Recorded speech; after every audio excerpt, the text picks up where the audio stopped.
Une passe, la rondelle libre, reprise par Lemieux, le tir. Lemieux!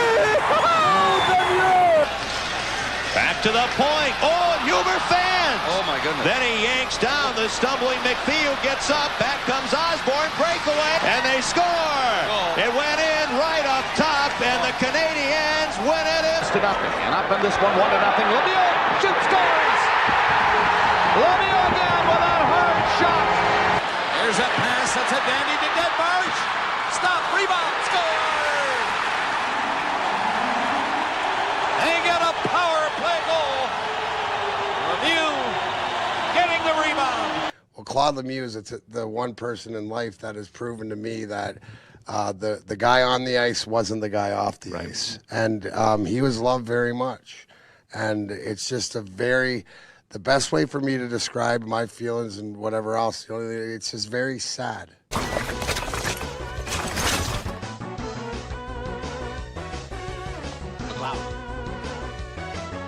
Jackson Blake brings it back in. Here's Blake, snake over to the net. Full score for Carolina. Pass to Stankovic. On the scoreboard, the graphic reads, bring on Vegas. For the first time since 2006, the Carolina Hurricanes are heading to the Stanley Cup Final. Stone on the break. He's got it. Scores! Colasar it down. Back to the break. Right in front. Scores! Oh. Vegas goes back to the Stanley Cup Final. They sweep the President's Trophy winning Avalanche in the Western Conference Final. There can be only one.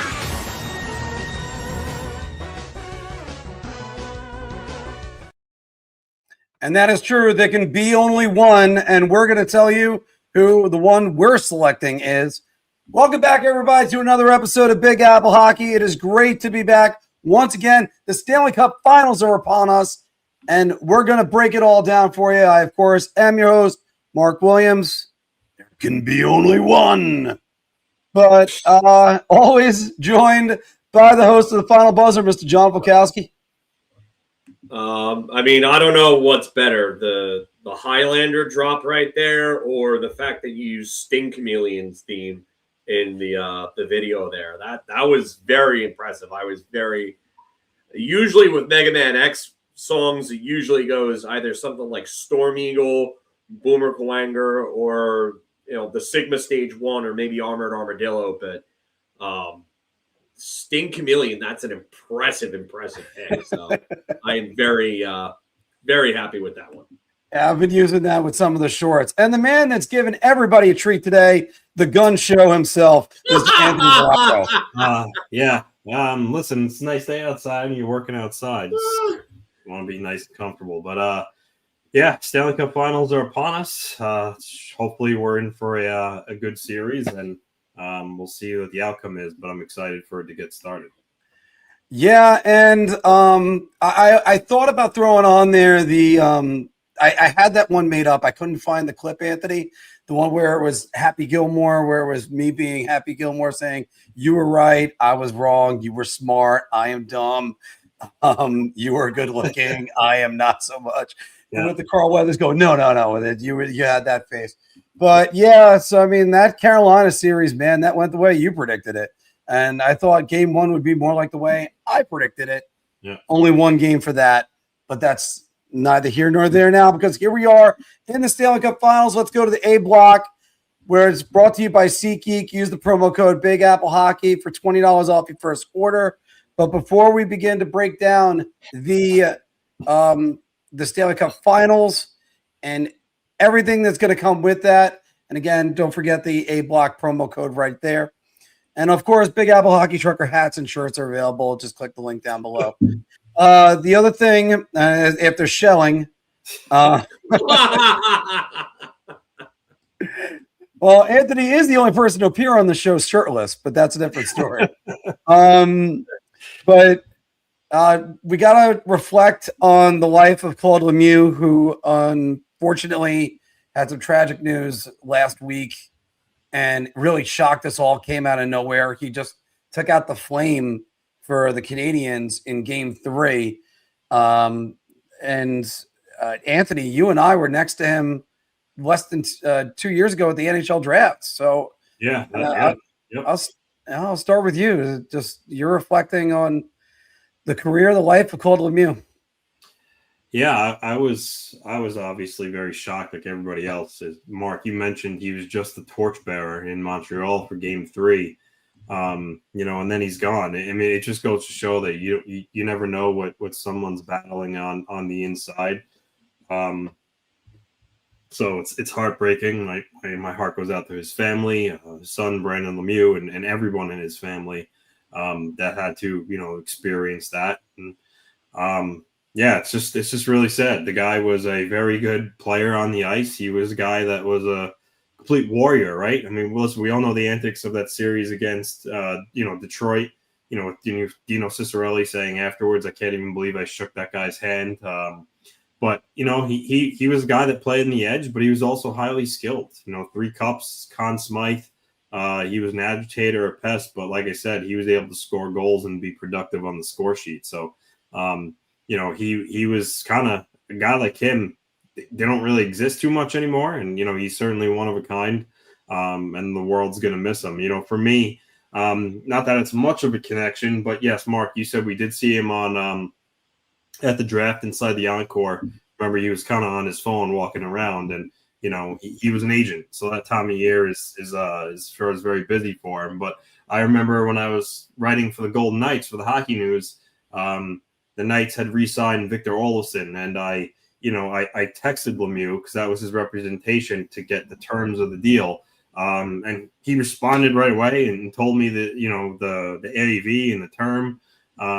So, obviously he was a guy, a man of the people, I'm not a big name media, but, he still reached out to me and gave me the details. So, just a gracious person. I know he's going to be remembered for who he was on the ice, but by all accounts, he was a really good person, and the hockey world and his family are going to miss him. Yeah, and actually, Anthony, 4-time Stanley Cup champion because he had 2 with the Devils. That's right, yeah.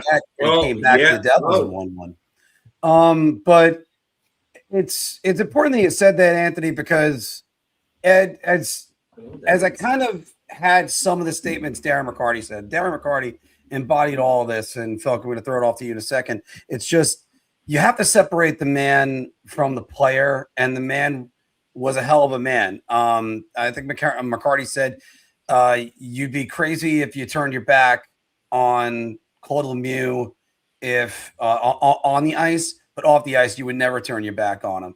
And Phil, you look over at the life of Lemieux, you're going to get the people that they're obviously going to say and remember him for the Chris Draper hit. That's about it.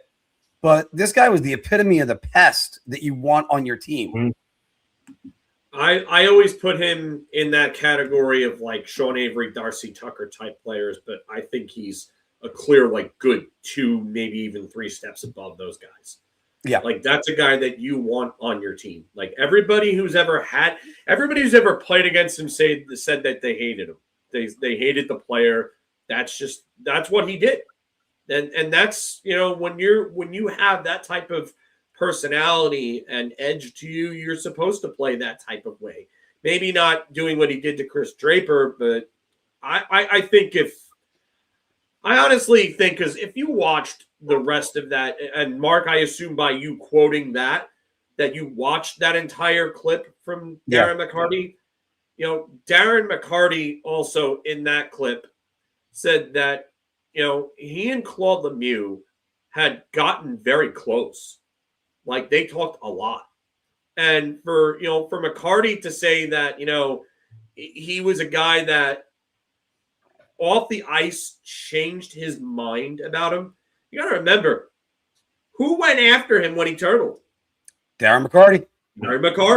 Darren McCarty wanted to beat the living piss out of him for that. And this was something I posted on Twitter. You got to remember, after 1994, when the NHL locked out, they lost a lot of fans. And the NHL has struggled still to get back to that level of popularity since then. But the one thing I will say in the 90s is that Red Wings Avalanche rivalry helped kind of resurrect the NHL a little bit and give it back some notoriety.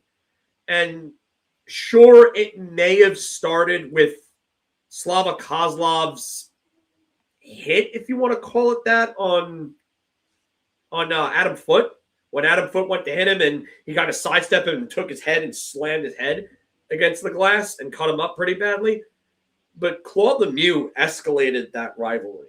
And if not for that rivalry, who knows where the NHL's at? Not only that, but Claude Lemieux was just a guy that you wanted to have on your team. And his teammates say nothing but great things about him. His clients, the organizations he's dealt with. I mean, there's not a bad word you'll hear about him from people in NHL circles. And some of the things that I've seen said about him, after this, disgusting. I'm not going to go into specifics, but some of you people saying these things, karma will come around and get you. Trust me on this. It will get you. And as someone who's lost somebody in his family to suicide, you people are horrible for saying the things you've said, because that's not something that should be said. And these are things that are, I don't care. They're off limits. They're off limits. Don't say those things. And it's not even jokes. I'm talking about people saying disgusting things about this man for whatever reason. I don't care what your reason is. So yeah, I'm sorry. I had to just say that real quick and get that out because that pissed me off to no extent. But this man had a hell of a career, and by all means and all accounts, was an incredible person off the ice. And this is from somebody who watched Esa Tikkanen blow a kiss at him after Esa Tikkanen got under his skin. So, I've been a guy who has hated Claude Lemieux as a player for a very long time because of the fact that he's played against so many teams, or played against the Rangers on so many different teams. But, man, this is a big loss for the hockey world. This sucks. And honestly, check on your loved ones. Check on your friends and your family. Tell them that you love them. And the one last thing I'm going to say about this is whoever thinks that men talking about their mental health is a bad thing and the stigma against it can go buzz right off. That's it. That's all I'm going to say there. Well, just to extend what you're saying about that, Phil, if you're looking for tolerance on the internet, you came to the wrong place, because you should see some of the comments that are being made just about something that's going to be the 25th anniversary coming up soon, just to say that. So there's a lot of disgust I have for commenters on the internet in general. No offense to everybody in the chat right now. However, no, you're right about this. Yeah, they're not the problem. You guys are the problem. But you're right about this. Men's Mental Health Awareness Month. This is actually that I didn't even know about this, and ironically, all this happened right before the start of the month. You don't know what other health factors he might be having. That's another thing. We have to be concerned about that. But this is, I kind of went through a little bit of a problem recently myself, and I had to gather my thoughts together. Look, as men, we're all expected to be strong and silent, and even ourselves, we're supposed to do that. But make sure you communicate with your friends, wife, girlfriend, whoever, to help you through a tough time. And because sometimes we put a lot on our shoulders, and even when we kind of say in the back of our heads, suck it up, buttercup, maybe, if you want to say it like that. But it's something that you should always be aware of and work through it. I guess that's the best way to say it. But again, furthermore, for Claude Lemieux, I hated seeing him playing against whatever team I was rooting for, which was usually the New York Rangers. But it was, but man, what a player he was. He was, with that now hindsight 2020, we should have checked in with Jim Dowd, friend of the show, and see how he took the news. Yeah.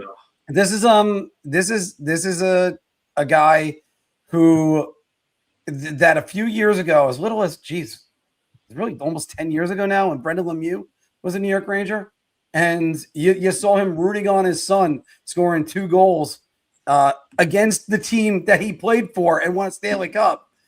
And this is it's everybody says how great of a person he was off the ice. You just kind of wish you had more time, and that's the thing. Time is going to come for us all. Anthony, I'm going to let you have the final word on this.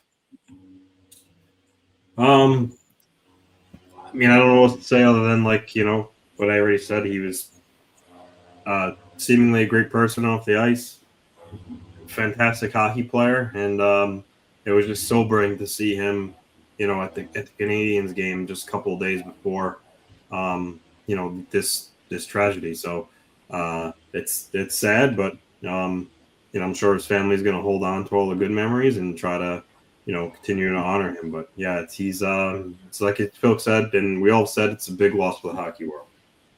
Yeah. I mean, it's hard to transition from that to the more positive thing, but we're going to try to do that right now, because we're going to break down the Stanley Cup Finals, which are now upon us. Vegas versus Carolina. Game 1 is tonight, and it's Vegas at Carolina tonight at Lenovo Stadium, or Lenovo Arena, I mean. Phil, give us the overview of this series. Well, I mean, Carolina comes in, and it looks like they've had probably the easiest road I think I've seen to a Stanley Cup Finals ever in my 30-plus years of watching hockey. I really look at this with Vegas, and Vegas just got rid of probably what many considered the best team in the playoffs in the Colorado Avalanche. Whether they were operating at full strength or not, it's another story. But Vegas kind of dominated them, really, really dominated them. And I look at Vegas's road there, and yeah, they had a little bit of a tough time with Utah in the opening round. I think Utah is actually a surprise team. I think they're gonna go, and I just think Vegas is gonna win this series. I really do. I know I'm kind of spoiling my prediction there, but I just think that Carolina is going to face a distinct level of a distinct jump in competition in Vegas. And Vegas now, they just got back Caden Korzak. So they're going to be operating for, I think at the first time this season, they're going to be operating with a full roster. So this is big. Their defensive depth just got a boost. I love what they have going there. I just think that John Tortorella's got probably the best team that he's had in front of him since, I mean, the 2004 Tampa Bay Lightning. I look at the balance on this team. Carolina looks really good. I mean, again, they've had an easy road, but they've gotten rid of the teams that they've gotten rid of. Like they lost what? 2 games? One. Sorry, one. Game. It was 1 to Montreal. That's right. That was it. So, but I think this is going to be an issue. Josh is absolutely right. They haven't seen a team like Vegas in over 6 weeks. I mean, that Ottawa team is not very good. They could barely score. Freddie Anderson was barely tested. Now, and then they go and they face what? Philadelphia. And was Philadelphia really going to do anything to them? No, Philadelphia was not a good enough team. And I mean, credit to them for beating an older Pittsburgh team. But I've seen this online, and I agree with it. This is the worst Eastern Conference I've seen in a very, very long time, if not ever. So I just think Vegas has had a tougher road. I think they've dealt with more adversity, which I think is a very bad thing. I think if you don't deal with adversity on your way to the cup, you're not winning the cup. I don't see it. So I do agree with James here, though. This format sucks. They got to change this format. I know they're not going to, but I think the format sucks. So I'm one of the people I defend the format, so I can't actually say that. I hate this format. I've hated this format for a while. I like maybe about 2 or 3 years in, I got tired of it real quick because you kept seeing the same matchups, and it's just like, all right, we need to go back to 1 and 2. Get the 2 division winners are the top 2 seeds, and then everybody else gets in after that. And that's yeah, it. we're still 32 years from a Rangers Islanders playoff series again. So it's all these matchups are all the same. All right, I'll hand it over to you guys. Well, actually, you know what? We're talking about matchups. Let's start right there. Anthony, what is your key matchup in this series? Kind of going to go with what I did with Colorado and Vegas again. I'm going to go with the goaltending matchup. I think Freddie Anderson, his numbers right now look like a video game, and Carter Hart's been impressive too. You know, these are 2 goalies that during the regular season both had sub 900 save percentages, which is not very good. But in the playoffs, they've both been really good. They've stood the test, and they've helped their teams reach this point to get all the way to Stanley Cup Final. So, you know, Freddie Anderson, it's a guy that, you know, Brandon Bussey took over for him as the starting goaltender. He led the Hurricanes the whole regular season, and playoffs come, and they go with the veteran, and Anderson took that ball and ran. He didn't even give them the opportunity to make the switch back. So, and then Carter Hart, we obviously know his backstory, getting back to the level he's at. You know, I know he was injured during the regular season for a little bit, but a little shaky. But they both been fantastic. And, you know, for me, I'm curious to see which one breaks, if any of them do. But I think the goalie that can outperform the other, their team might have the leg up on winning the Stanley Cup. So that would be my matchup I look out for.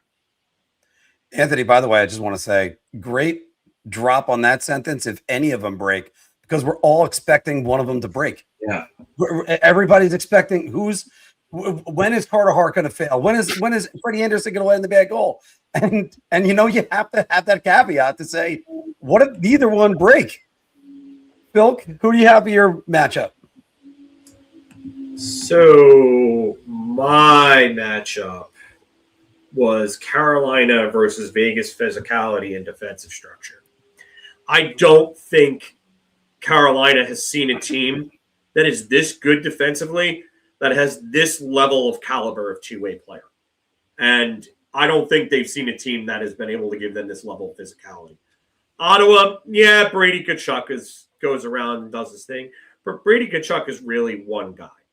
That's it. Vegas is going to have at least one or two guys on every line that are going to come at them and they're going to make their defenders' lives hell. It's a different story. Carolina's Achilles heel, and Dwayne in the chats has even said it over the years, is that they've been pushed around by teams in the playoffs. Vegas is going to be a team that's going to push them around. They did it to Colorado. They did it to Utah. They will have guys that will come after them. Colasar. Eichel can even throw hits. Howden is a pest. Stone can throw his body around. Hurdle can throw his body around. Colton Sissons will get dirty. Carlson is even known to throw a hit here or there. Nick Dowd. Braden McNabb is going to be public enemy number one. Caden Korzak is a guy that's not afraid to throw himself around as well. I mean, they've got guys up and down that lineup that will go ahead and will make Carolina's life hell physically. And John Tortorella's defensive structure, we've seen it. It wins. He knows that he can. No, I don't think it's going to be a cakewalk. Stay tuned. No. Yeah. Stay tuned. Although I did have a friend that shocked me the other day or yesterday with his prediction, but not yeah, us. I just think that Vegas is, you're going from, like, in terms of competition, you're going from here to here, and the physicality is going from like here to like here. I just don't think Montreal was a very physical team. Give them credit to their smaller guys for playing a little bigger than they were. And then Josh Anderson's really kind of the guy. Brendan Gallagher is another guy that always goes around and stirs things up. But Carolina is going to be playing against a completely different team. I don't know if they've been able to really properly prepare for a team like this.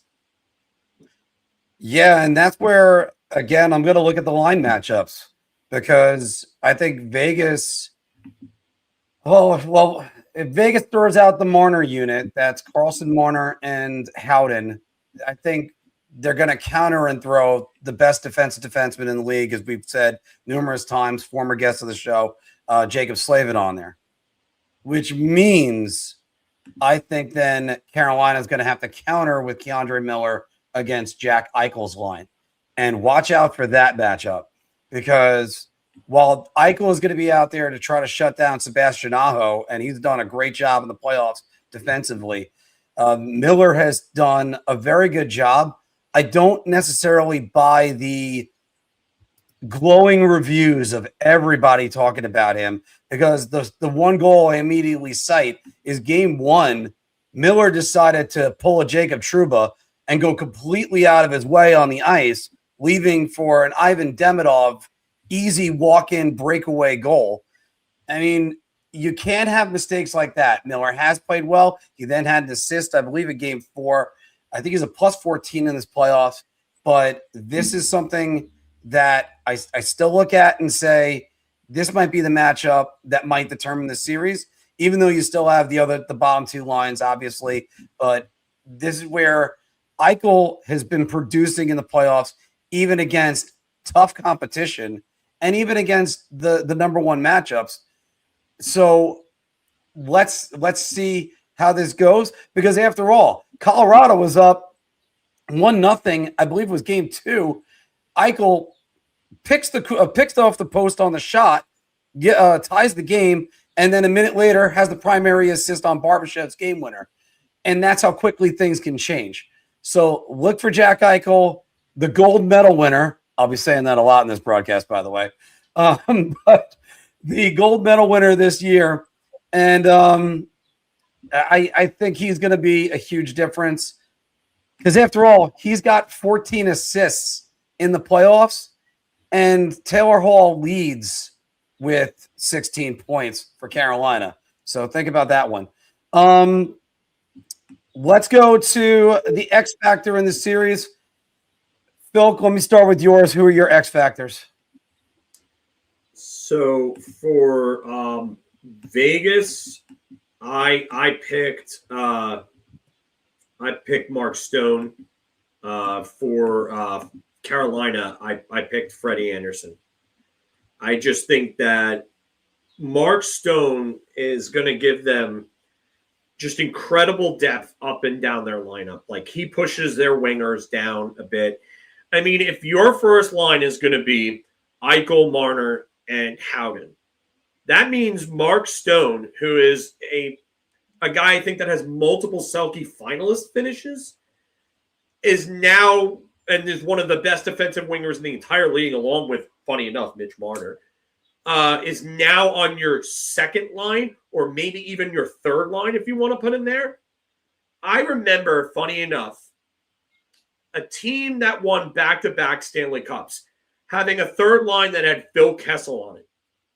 That line was called the HBK line. Funny enough, for any wrestling fans who know that acronym, they know it stands for the Heartbreak Kid, Shawn Michaels. And I think Vegas can be Heartbreak Kids if Mark Stone is playing on a line like that, where he's down the lineup. So when you have that type of depth and the ability to put a player of that caliber on your second or third line, that's going to create matchup problems for any opposition that faces them. Freddie Anderson, on the other hand, has had a good playoffs. He hasn't let in many bad goals, maybe one or two that you can look at and you say, oh, well, should have had that. But Anderson over the years has had a habit of allowing several in series. And against inferior teams, he's gotten away with it. But then he's ran into the New York Rangers and the Florida Panthers and teams like that have stopped him. So I do think that if Freddie can avoid letting in the bad goal, this is going to be a tough matchup for Vegas. Because I think if the problem is that when Anderson comes across a guy, another goaltender who is an elite caliber goaltender, somebody you would say, oh, yeah, he's considered one of the best goalies in the league. It seems like Anderson gets in his own head. And that's when he lets up those goals, is because he kind of crumbles under the pressure of having to match up against his competition. I don't think he has that here with Hart. The only thing I will say is that Hart is playing at that type of level. He's been really, really good. Like, two of the top analytically rated goalies in the playoffs are the two goalies that you're seeing right here in this matchup. So I wonder if Anderson can stay out of his own head and just not let in those softies. Can he backstop Carolina past Vegas?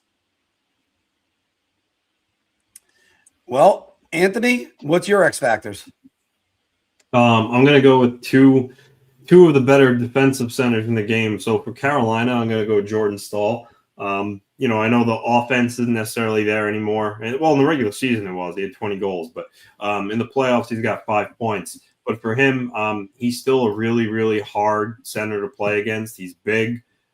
He shadows you. He stays on you. He's always in the right position, and he frustrates the hell out of you. And on the flip side, Mark Stone, one of the best defensive centers in the game. This is a guy that could just pickpocket you at any time. He's always amongst the league leaders in takeaways. Like Staal, he's his positioning. He's always in the right spot.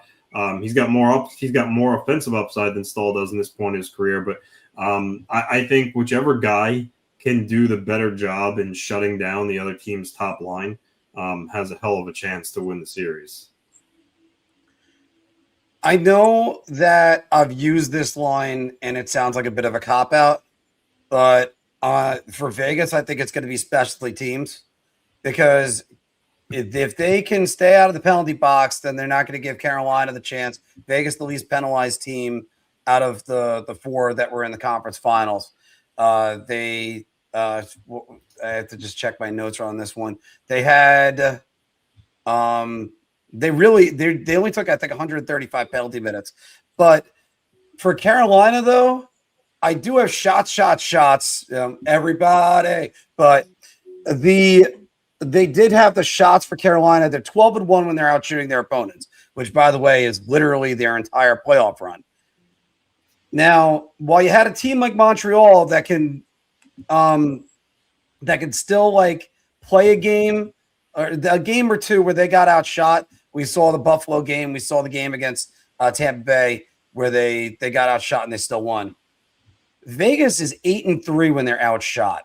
And I don't think Vegas is going to be outshot by a wide margin like Montreal.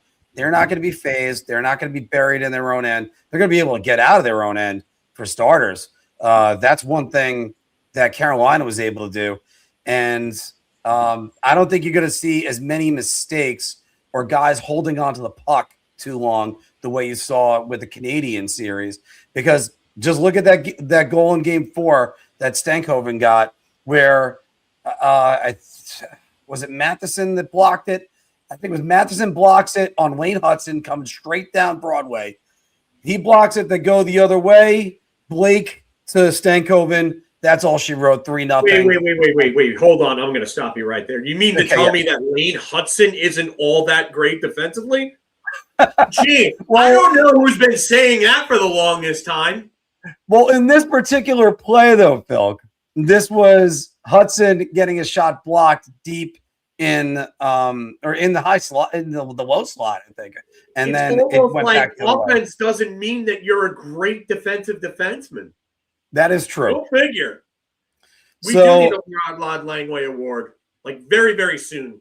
We really do. We might just start handing it out ourselves because there are going to be plenty of guys that are going to be worthy of that. So let's get to the under the radar players. And Anthony, I'm going to start with yours. Who do you got? I'll give them to you, but just real quick, it's official now. By the way, the Predators have announced Chris McFarland as their new president, hockey operations general manager. All right.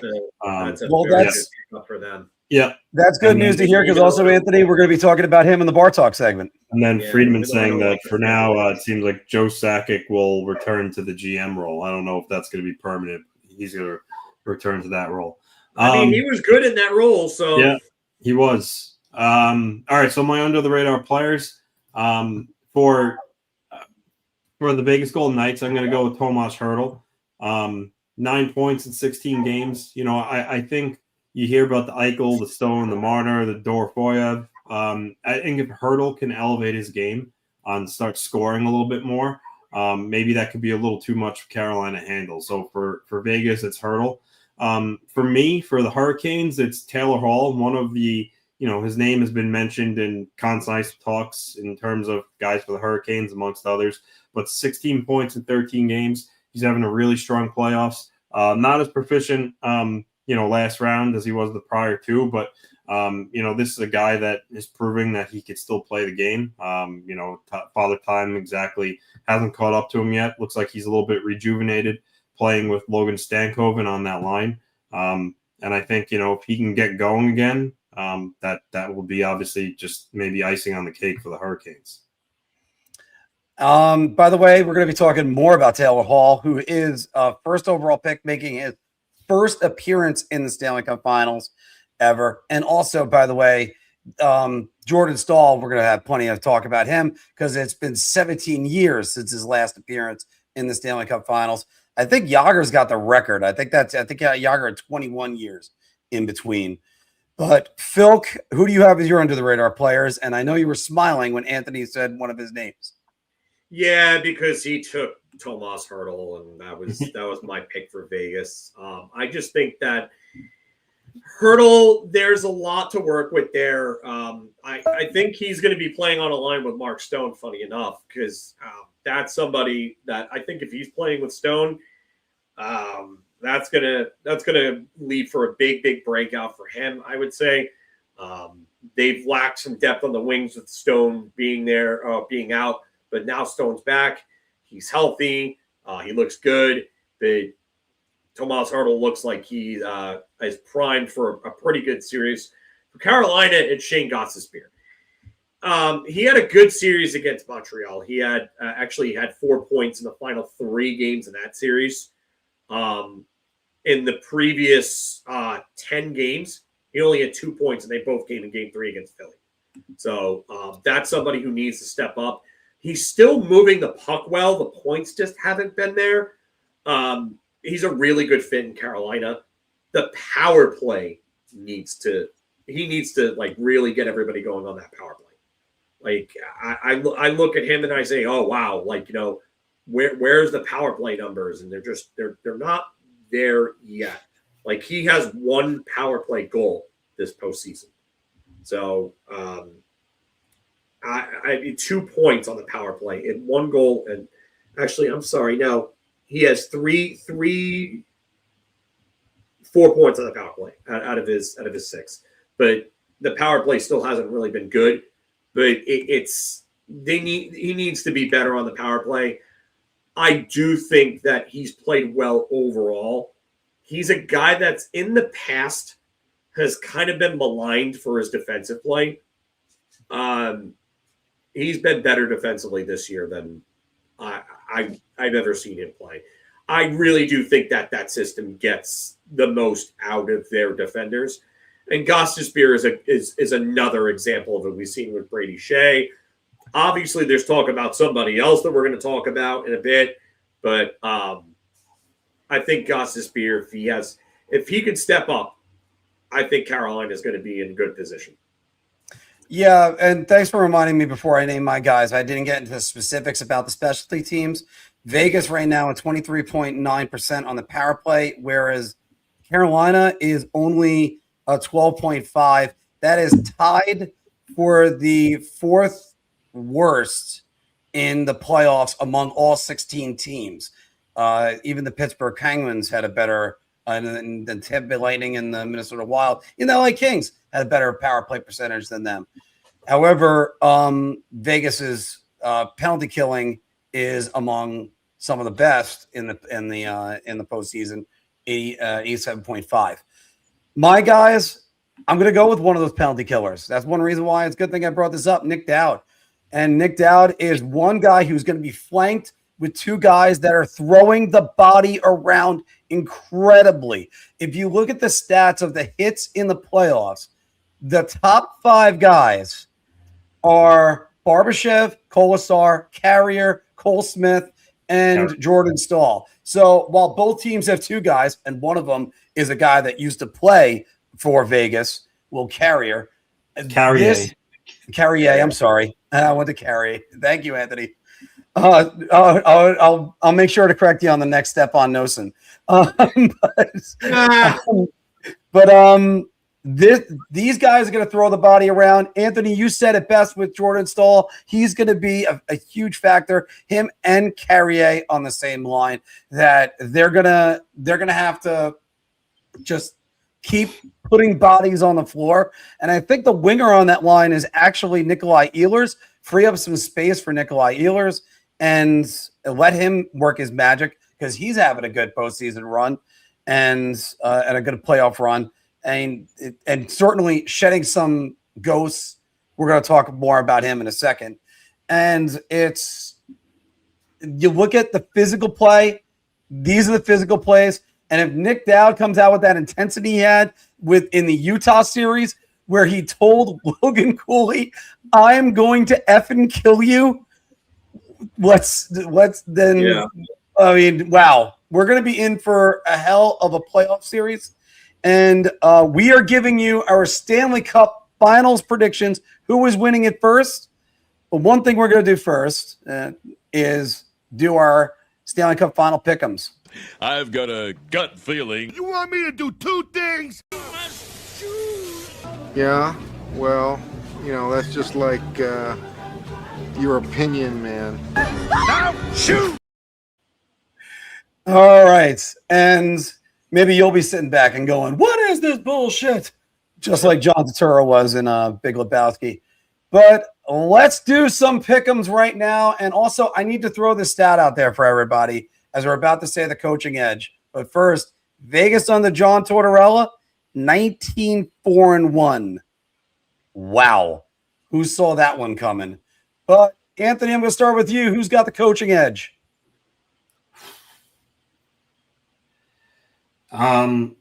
This is a really good one. Brind'Amour has proved to be an extremely good coach ever since he took over the Carolina Hurricanes. The style that he has them play gives teams fits. It's really hard to play against. You hate playing against them just because of how difficult they are, and that's all credit to him. But just because Tortorella has a Stanley Cup before in the past, and I know that was a long time ago. I'm going to use that as my deciding factor, but this is a really close call for me. But I'll go with Torts. Phil? I'm going with Tortorella. I'm sorry, Brind'Amour hasn't won anything.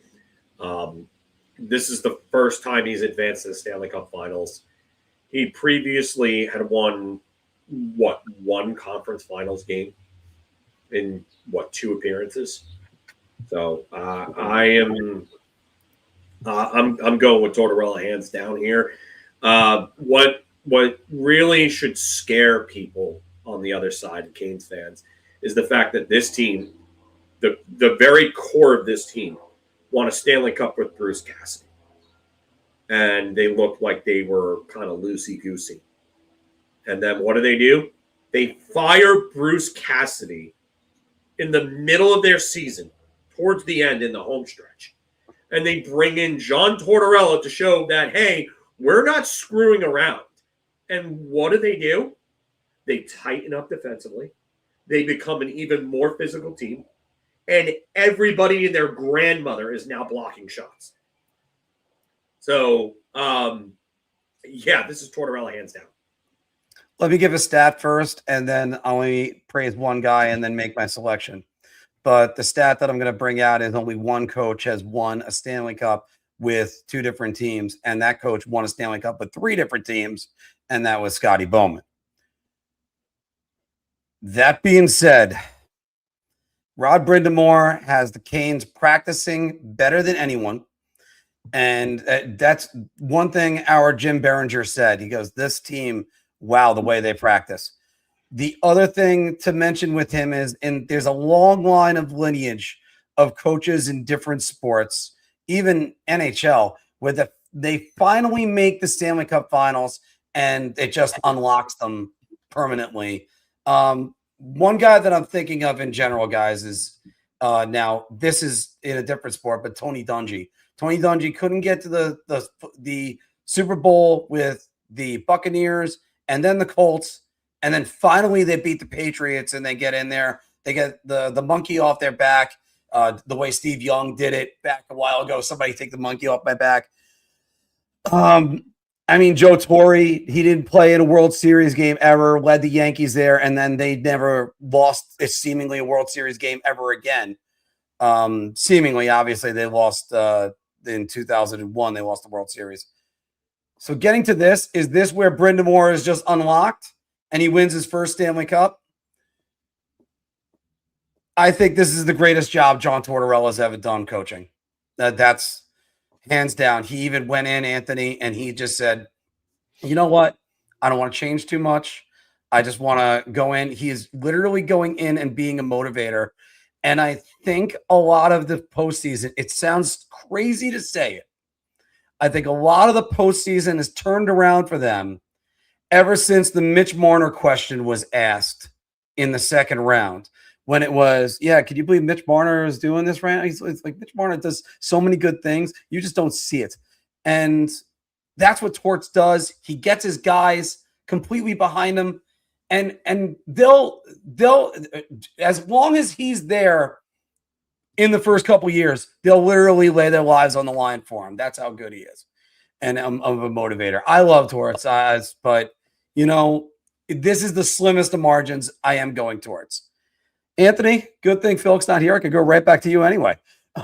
But which top 2 pick has had a better postseason? Taylor Hall, the number 1 selection back in 2010, top of my head, or Jack Eichel, the number 2 selection from 2015? Eichel has 2 more points. He's got 18 points in 16 games so far in the playoffs. Hall's got 16 points in 13 games, so he's played a little less games just because his team has basically cruised through to the Stanley Cup Final.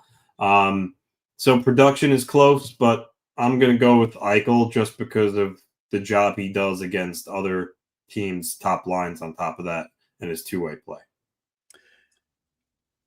This is another one that's really close. I'm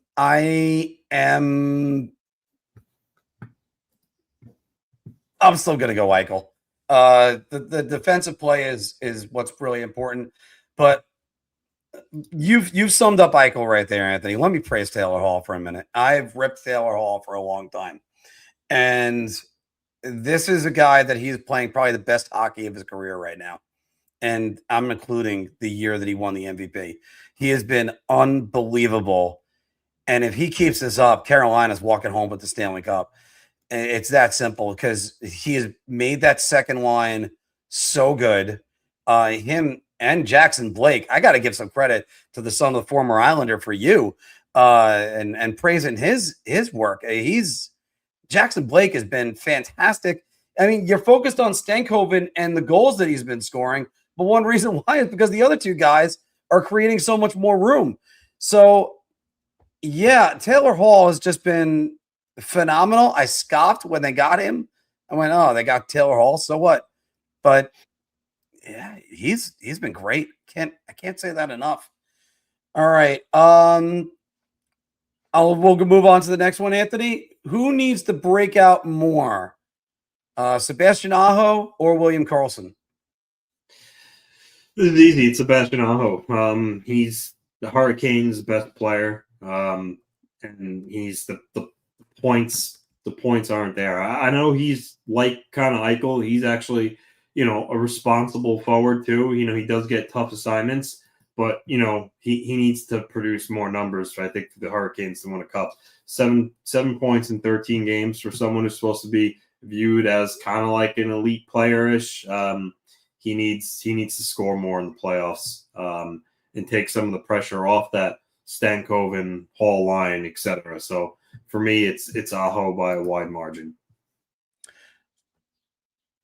This also is another tough one. These are pretty good pick'ems we got today, because William Karlsson, I don't think he needs to break out. I think he's doing exactly what he needs to do. He's being a good defensive player, and he's facilitating the offense whenever it's needed, whether it's the stretch pass that he gave Marner for that highlight film goal against Anaheim, or it being part of the center of that comeback, that 3-goal comeback versus Colorado last week.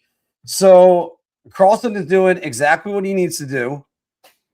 And the thing is, Sebastian Aho is coming out of that shell too. And that started really in game 4, where actually really started in game 3. I really thought he was playing better in game 3. Everybody forgets this. Svechnikov goal. Yeah, I thought it was Aho with a deflection because he was standing right in front of the net, but he's the reason why Jakub Topic didn't see it. So I think I'm gonna go Aho only because I always expect this extra level that Sebastian Aho is gonna go to. I have expected that for the longest time. I just kind of accepted he is the player that he is. But I do think this guy, there's another level to him. He just doesn't even realize it yet. All right, Anthony, what's the bigger surprise playoff emergence? Brett Howden or Nikolai Ehlers? This is Brett Howden. I mean, Nikolai Ehlers has been known to be a really, a top offensive player. From his time with the Jets, Brett Howden isn't known for his scoring, and yet he is. So for me, this is a slam dunk. It's Howden. Yeah, I'm going to go Brett Howden too. 10 goals. You kidding me? Out of Brett Howden, I think he had 18 in his career with the Rangers. The thing about Nikolai Ehlers, though, is he's been a guy that has not exactly performed well in the playoffs throughout his career. And I think that's one reason why Phil has got him on this list. Me personally, I have Brett Howden for it. Phil, who's the bigger surprise emergence? This is a really, really, really close call for me because I look at this, and I know Brett Howden scored like a couple of like key goals for them here and there. He had like 10 points in 22 games back in their 2023 run to the Stanley Cup. But otherwise, his career in the playoffs has been, I mean, sort of run of the mill for like a fourth line player. Like he had 3 goals last year in 11 games. And then in 24, he had 2 points in 7 games. But I think I'm going to go Ehlers here, because when you look at Nikolai Ehlers' playoff like numbers over his career, they're not that good. I mean, this was a guy that got a rap in Winnipeg for, not being the greatest playoff performer. And I just think that, especially in like the last series against Montreal, like he kind of emerged a bit. And maybe it's come down to the fact that he's not playing teams that are as good, as physical. But I mean, really, outside of last year, like his 5 goals and 7 points in 8 games for Winnipeg, where's the success been? He has 13 career total playoff goals, and he had 9 entering this postseason. So for me, I think this is a little bit of more of a shock from Ehlers, who, like, a lot of people talk about like Artemi Panarin being a guy that's a perimeter player, and not having the ability to kind of step up his game come playoff time. I think Nikolai Ehlers is even worse. I think, and his numbers are even worse off. So for me, Nikolai Ehlers kind of really having the postseason he's had to this point so far is definitely more of a surprise for me than Brett Howden, who's we've seen hints of it in the past, or a hint of it in the past. Now, by the way, just to mention this, I sort of joked about it before that Brett Howden has 10 goals right now for the Vegas Golden Knights. He had 16 in his career as a New York Ranger. So it really was something true. We're going to put this in here, guys. Make sure you're starting to say who's going to win the cup. Comment it in your predictions down below. But let's do the rest of these because Phil, I'll go to you on this one and start with you on this. More goals scored in the Stanley Cup Final. Pavel Dorofeyev or Logan Stankoven? I'm going to go Pavel Dorofeyev. Pavel Dorofeyev has been really, really, really, really good. I mean, he's leading. He's tied for the lead in playoff goals right now. I believe he's also – I believe he might have the power play goals lead, if I am correct. I'm checking in on that. Howden's leading in game winners. Howden actually has Howden is the even strength leader, and Dorofeyev is the power play goals leader with 4. So yes, and Howden, funny enough, has 3 game winners and 3 shorthanded goals, which is the. How is Howden shooting at 35.7%? What the hell? Oh my god, that's unbelievable. He's getting a lot of open nets. That's one thing he's getting. Yeah, he's getting both open nets that he makes the play, or literally the open net goal. Yeah, I've got to go Dorofeyev here. I just think who he's playing with, how he's playing, how that power play is clicking, and you, Mark, you highlighted that. The specialty teams battle. Carolina's lack of a power play versus Vegas, who's what, 23-something%, you said? 23.9. 24%. When you have a power play that's running at that type of clip, chances are you're going to win.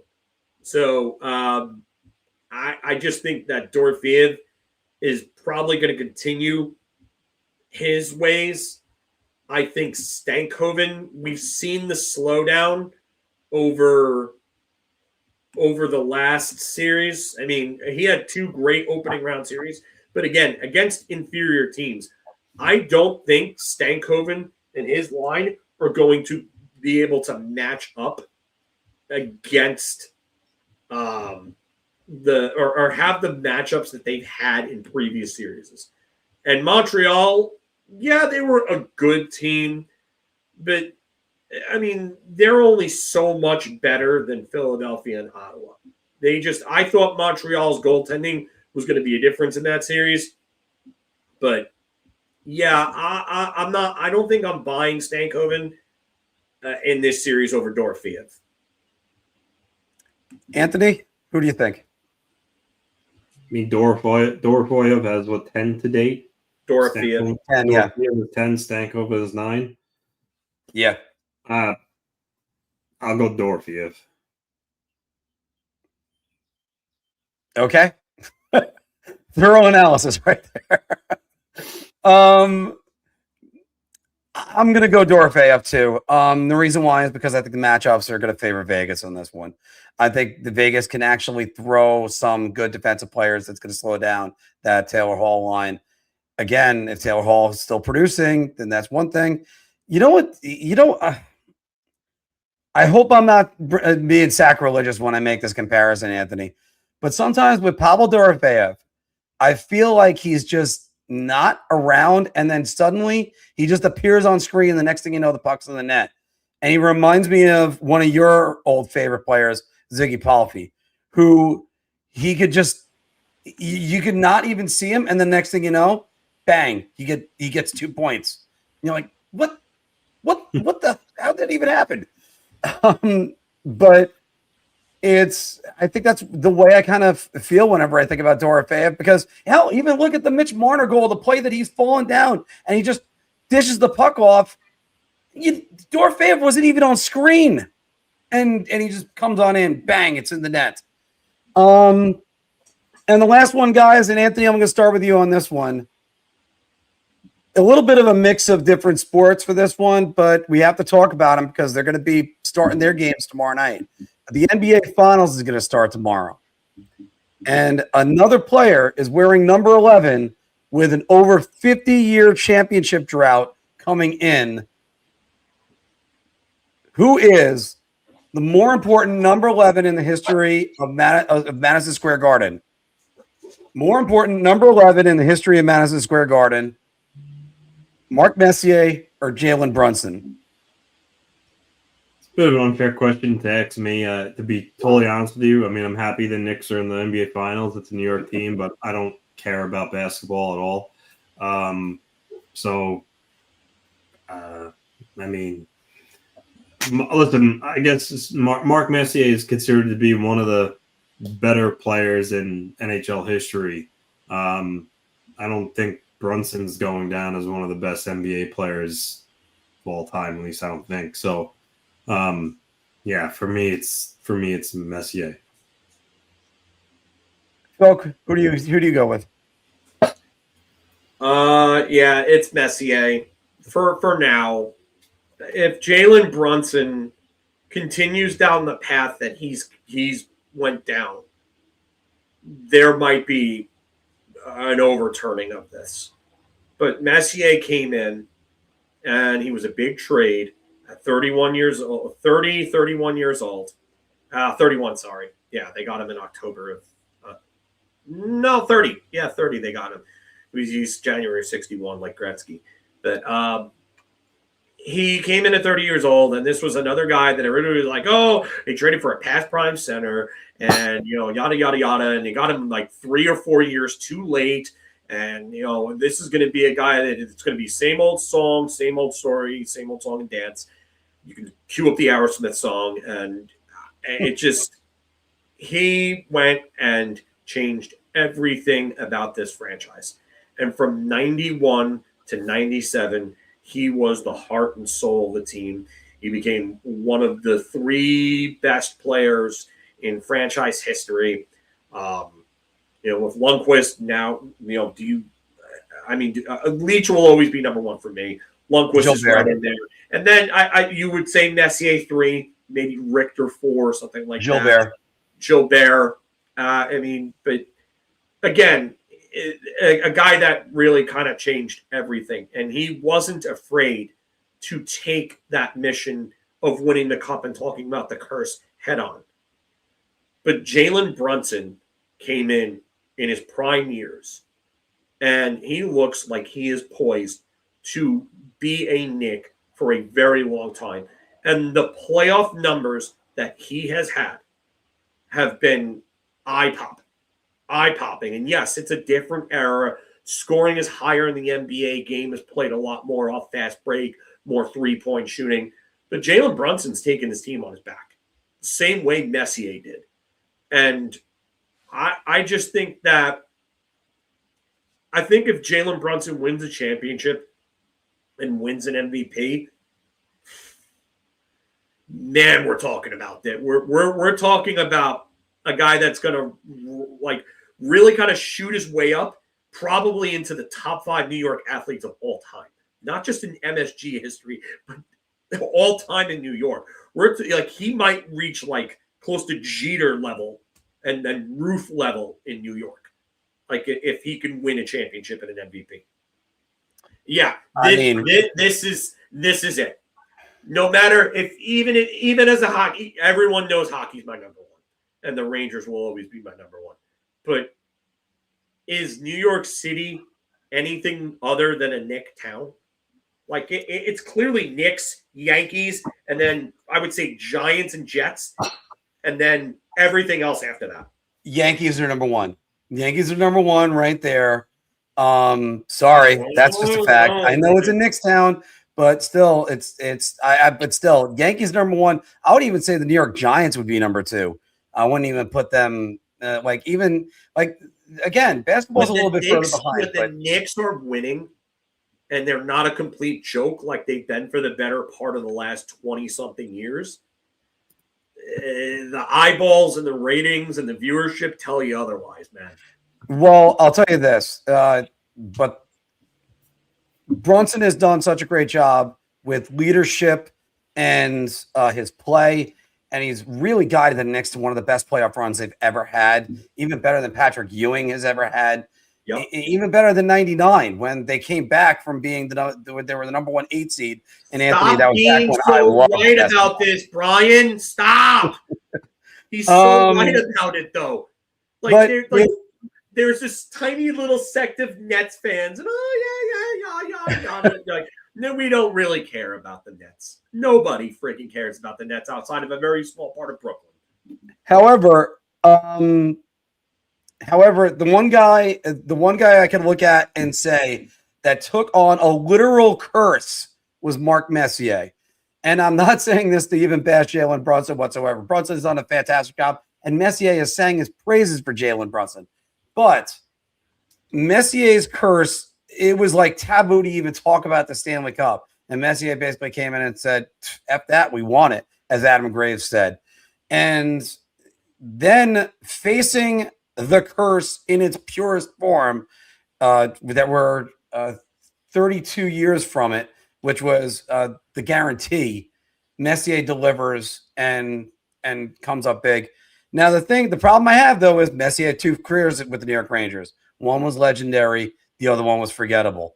And hopefully Jalen Brunson doesn't leave for the Vancouver Grizzlies again or something like that and come on back. By the way, they used to be a Vancouver Grizzlies for the younger audience. And Anthony, just to say, I know you said it was a little bit unfair, but don't worry. There's another question. There's a discussion I have for you later about former New York athletes coming back and who we might want to see. That's going to be in our Bar Talk segment afterwards. But let's get to that, everybody. Let's kick it into high pace. Grab your mates, it's time to unlock NHL Bar Talk. Layup, get the damn hoop. We go shot here. The easiest I've ever had to answer. I'm actually going to go crazy. I'm going to buy everybody around. We're all in this game, let the good times shake. All right, everybody. Welcome back to Big Apple Hockey's Bar Talk, where we're gauging our confidence on these NHL topics based on our choice of drink. You're so confident that you're buying around. So a beer. Oh, God, I need a shot. Play along down in the comments down below. And, of course, might as well hype it up for you guys for tomorrow night. Head on down to Boss Burgers. It's going to be packed out for wing night. 40-cent wings, $2 tacos, $4 Miller Lights, and Yinglings. Hopefully I won't get called in. I'm not going to go to be working tomorrow night, but it's all right. But go and have a great time, guys. Let's go to a guy that a lot of people have been talking about with the New York Rangers, Phil, and that's Alex Tuch, who's set to become a free agent. He's up there in Western New York, a Western New York native, but he's been averaging 32 goals, 36 assists, 68 points over the last 4 seasons. Phil, the New York Rangers should prioritize Alex Tuch July 1st. What do you think I'm thinking right now? I'm thinking get the hoop. Yeah. No. Layup, shot. Yeah. No. This is just – there is no world where this team is an Alex Tuch away from being back to where they were 2 years ago. That is the type of this is a TNA Hogan question right here. So this gets the TNA Hogan. TNA Hogan Bar Talk topic of the week so far. But yes, there is no way that I am giving $10+ million to Alex Tuch because Adrian Kempe just got $10 million. So Alex Tuch is probably going to get that type of money in that range. And that is a hell no for me. Absolute hell no for me. Not because the player is bad, but because of the fact that he doesn't change anything for this team.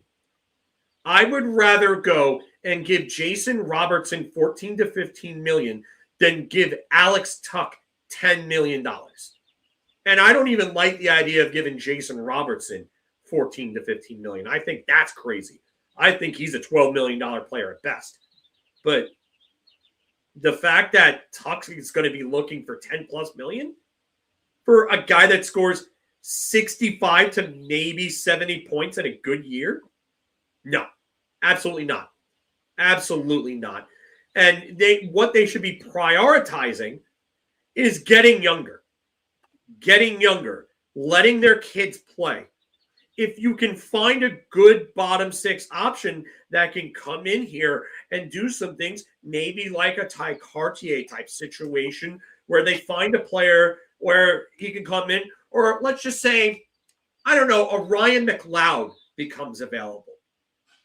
Then you can go ahead and get somebody like that can fill in your bottom six or your middle six. And then you can, have your young guys fight for the depth out otherwise. But there is no reason, and absolutely no reason, why they should be spending $10 million on a guy that isn't a true game changer. Why? Why would you do that? You just sent out a letter in January? Or no, I'm sorry, March or February? And you're looking at and saying that, we're going to make some changes that everybody's not going to like.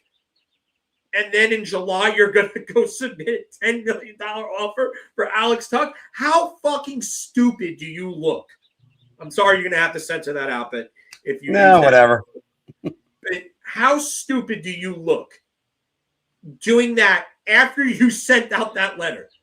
Like, there's so much bad PR for Chris Drury right now with the season they've had and how he's taken this team apart over the last 2 seasons. But you're going to go do that? That's even worse. I'm sorry. It's even worse. It's stupid. Anthony, take it away.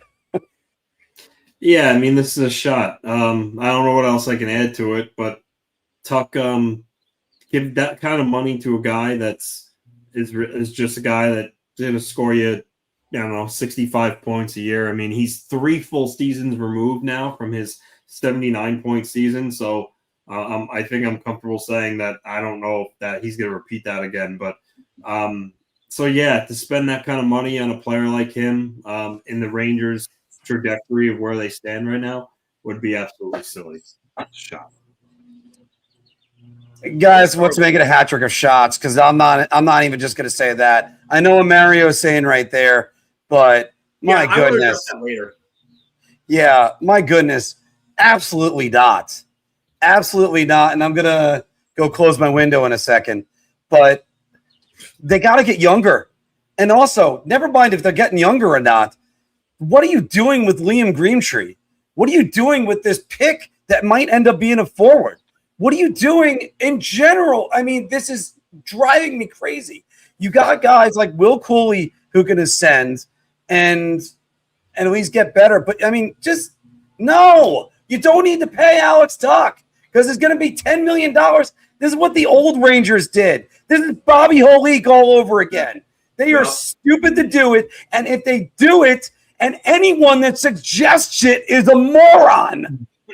That tells how crazy I am about this. Sorry, I know I see it all over the internet. Oh, you're going after Alex Tuch. No, you shouldn't. No, you shouldn't. It's ridiculous. It's absolutely, it's so ridiculous that if they tried to do the spell in Harry Potter of ridiculous, it couldn't even be as ridiculous as what it could be. Let's go with something that's a little bit more sensible as I'm going to close this window right now. Mason Marchment. You look at him this year, 19 goals, 26 assists, 45 points. You look at the production he had with Columbus. And also a bit of a controversial moment he had with Columbus. More on that, probably talking about in a minute. But Anthony, Mason Marchment should be the Islanders' top postseason target? Listen, I like Mason Marchment, actually. He's a guy that will score you 20 goals. He's 6'5", I don't know, 212. And for a guy his size, he actually moves decent, and he plays a hard physical game. And I think a lot of teams can use him. However, I mean, the Islanders, they already have a lot of bodies as it is at the forward position. They need a true needle mover to play in their top six. Getting Mason Marchment, yeah, I mean, like I said, he's a good player, but they need a guy that they could comfortably play with a Horvat or Barzal that's going to score more than 20 goals and just be kind of like just a solid player. They need a guy that could truly move the needle. I don't know if they can get that off season. Who's really available? It seems like it's dwindling by the moment, but listen, would I be upset if they got Mason Marchment? No, but he's not really what they need. So I'll go beer. Bilk? Anthony laid out a lot of things that I was going to say. They really do need a needle mover, and I've been screaming this for quite some time. With that said, I think he would be a really good fit with the Islanders, especially if they're going to move on from Anders Lee. I do think that he would be a really good fit there. The numbers are showing that like 50-point guys are getting like $7 million now these days, which is crazy to think about. $6-7 million because of the cap going up. So you would basically be taking Anders Lee's salary and giving it to Mason Marchment. I think Mason Marchment is the better player at this point. Again, they need skaters. I think he's a very good fit for what they want to do. He's actually a good skater for a guy his size, and he plays a tough game that the Islanders have wanted to implement over the last few years. You're starting to see more of it. But again, I think they're better served trying to go after a true needle mover. And this would have been a guy that I would have said, hey, pony up for him. But you went and you spent a first-round pick on Braden Shen, which I didn't like. I didn't like that price. I would have said if you didn't spend that pick already, then you could have used that and then some towards Robert Thomas, who really should have been their top target this offseason, I think. So I'm actually going to go shot. I just think that he's a good player, and I don't think any Islander fan, like Anthony said, should be mad if you get him, depending on the price. This name, however, might be a little more up their alley. I just don't see him leaving Pittsburgh. I do think that they need a guy that could score 30-plus goals. I really think they need a guy that could score 40-plus. That's what I really think they need. So if they want to take a swing, it should be either at Robert Thomas or Jason Robertson. I just realized we forgot to do our Stanley Cup predictions. we can do that after this. We could do that right after I finish this topic. I'm sorry, everybody at home and everybody, you guys too. I'm going to go beer on this. And the reason why is because Mason Marchment is sort of that guy, that agitator the Islanders could use. And every good playoff team needs an agitator. And he's already played for Pete DeBoer in Dallas. And did he play for him? Yeah, just Dallas is where he played for Pete DeBoer. So Pete DeBoer knows how to get some production out of him. 53 points out of him 2 years ago, 47 last year. This season only 45, even though that was he was split between Seattle and Columbus. So it's, I think he's there, but I think Anthony's right. Like, where does exactly he fit on the depth chart? That's why it's got to be just a beer for me on this. That's just it. All right, guys, everybody, I apologize because I was so focused on getting the bar talk, I forgot the biggest part of it. Everybody, we're going to make our Stanley Cup Finals predictions and who is going to win the Cup and the Conn Smythe. Here we go. Mr. LaRocco, start us off. I have the Carolina Hurricanes in 7 games. We've talked about how the Hurricanes haven't seen a team like Vegas in terms of defense and all that stuff. It also holds true the other way around. Vegas, Colorado's a very good team, but Colorado doesn't play the same game the Carolina Hurricanes play, nor do the Mammoth or Ducks even play the way the Hurricanes play. So the Hurricanes are going to give Vegas fits as well, just with how hard they come at you, how they come at you waves, how they kind of give the puck carrier no time, they stifle you. That's going to be difficult for Vegas. And also, too, what's at play here for me, at least, destiny sometimes comes into play. And I just think the Hurricanes, year after year, after falling short, they have their easiest path to the final this year. Something inside me just thinks that this is the year they get it done. Vegas is a very good team. And I know also at this point, regular season means nothing, but the Hurricanes were one of the better teams in the NHL the whole damn season. There are non-playoff teams like the Devils and Islanders who had more wins than the Vegas Golden Knights. Yes, 7 of them. I just think the Hurricanes are the better team. Now, granted, playoffs come along. Vegas, Tortorella came along before the playoffs, and they got rolling. But I just think the Hurricanes, when it comes down to it, nuts to bolts, are the better team, and I just think destiny is maybe on their side this year. As far as the Conn Smythe goes, if it is the Hurricanes, I mean, you could look at Taylor Hall. If Stankoven scores a bunch of goals this series, you could look at him. But for me, I'm going to go Freddie Anderson. Like I said, he's lost 1 game. His stats are just really, really good. So that would be my guess for the Conn Smythe. Philk?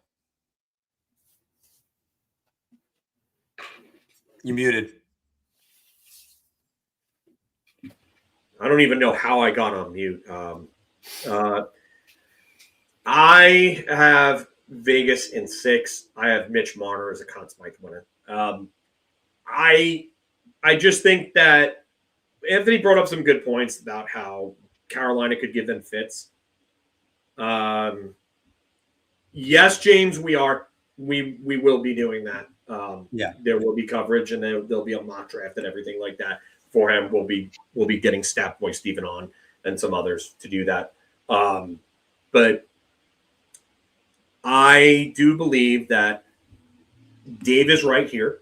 Anderson hasn't faced any real threats so far, and that's why you haven't seen him give up the softies that he's faced. He hasn't faced the goaltender, the caliber of Hart, I don't think, as of yet. Dobish has been good, but again, Dobish is a rookie. So it's that what I talked about before in Freddie's head.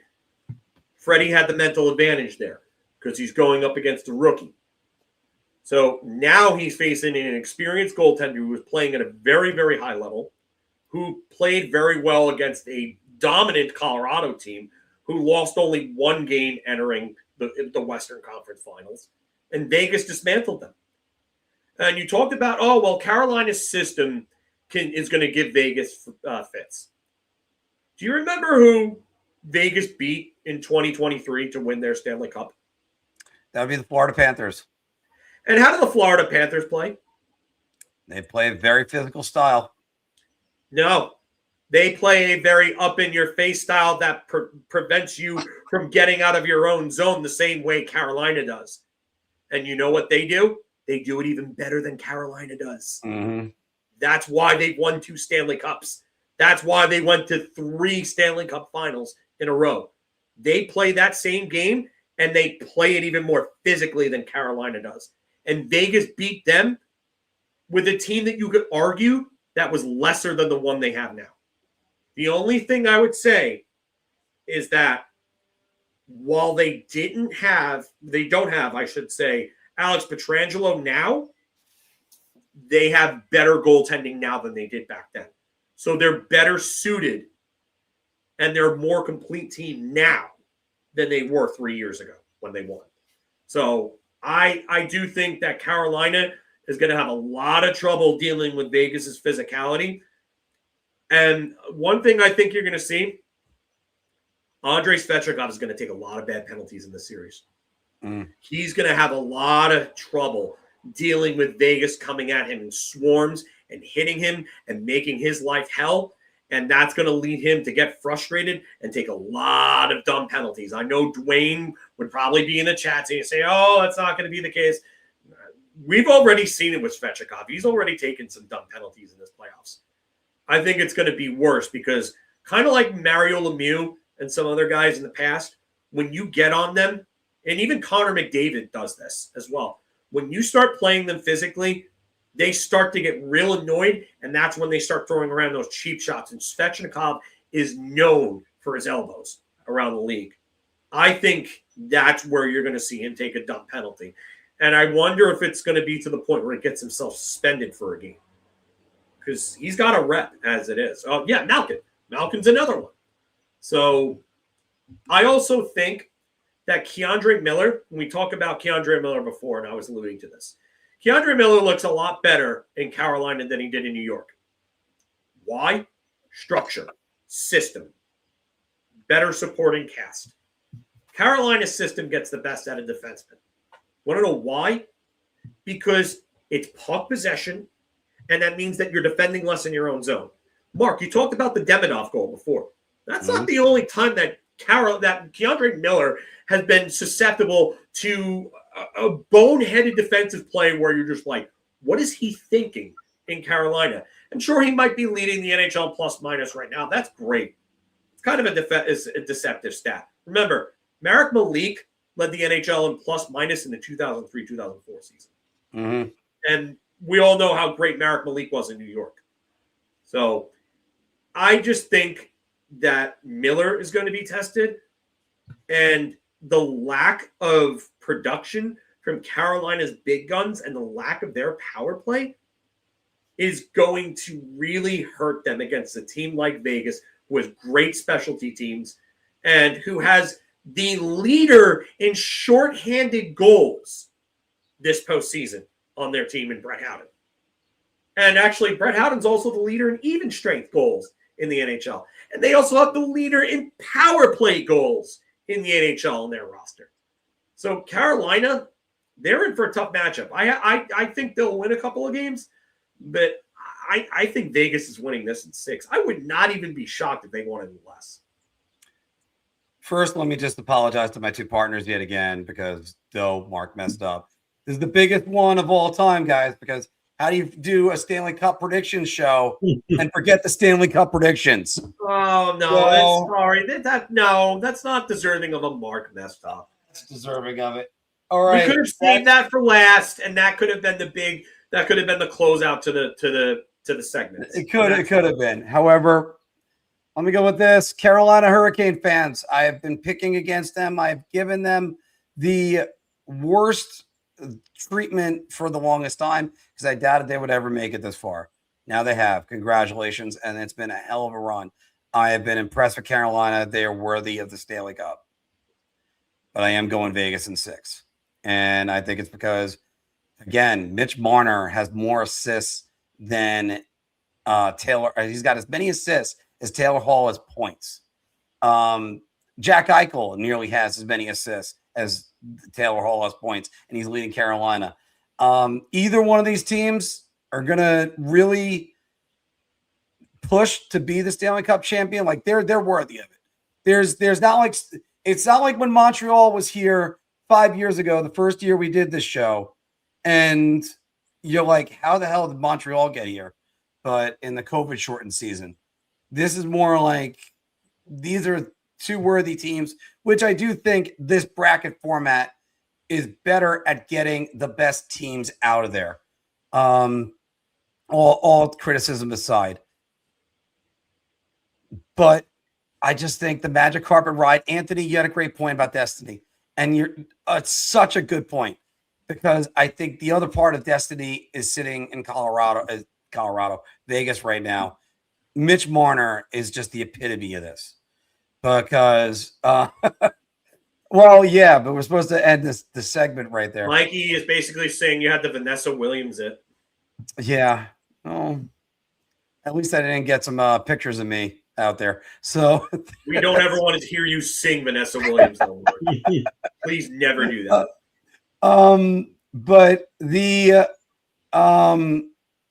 But Mitch Marner is almost the epitome of this. He left Toronto, went to Vegas. Everybody's kind of poo-pooing him a little bit, and then now look at him. He's everything they ever wanted in Toronto and more, and a playoff performer that's been amazing. So I got to go Mitch Marner and the Stanley Cup run that he's going. And I just think Vegas is the one that's on the magic carpet ride more so than Carolina, even though they're dominating. All right. We talked about Mason Marchment before, guys. Let's talk about his current teammates, because Columbus's Zach Werenski won the Norris Trophy and was the first defenseman on a non-playoff team in a full season to be named the Norris Trophy winner. And he really deserved it. Even last year, I'd argue that he deserved it. So, and let's not forget, he also had the assist on the Jack Hughes gold medal winning goal. By the way, that goal went to Team USA. So anybody in Canada, just to remind you who's got the gold medal right now. But Anthony, let's start with you. Zach Werenski is already a top 5 U.S.-born defenseman all time. So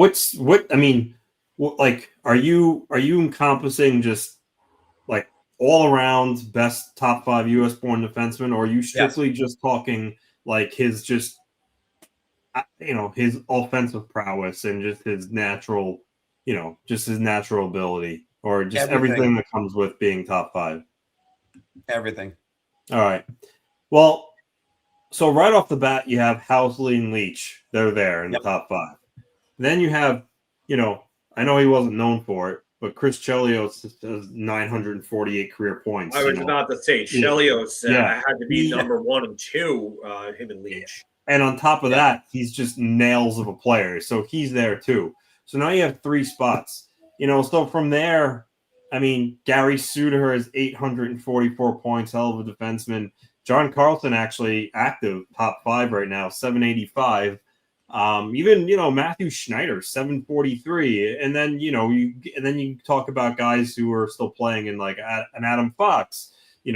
So it's Housley, Leach, Chelios, that's 3. Suter, I'll go.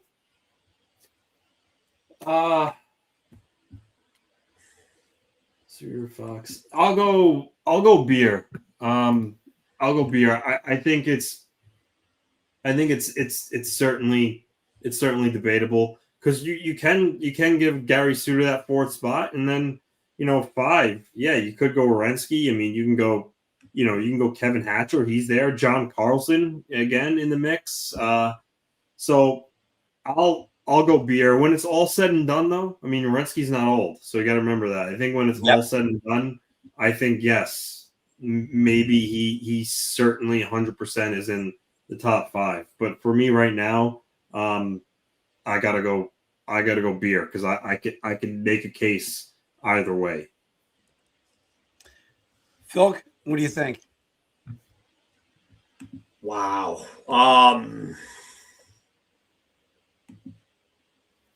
This is tough for me, because I look at 1 and 2 are Leach and Chelios for sure.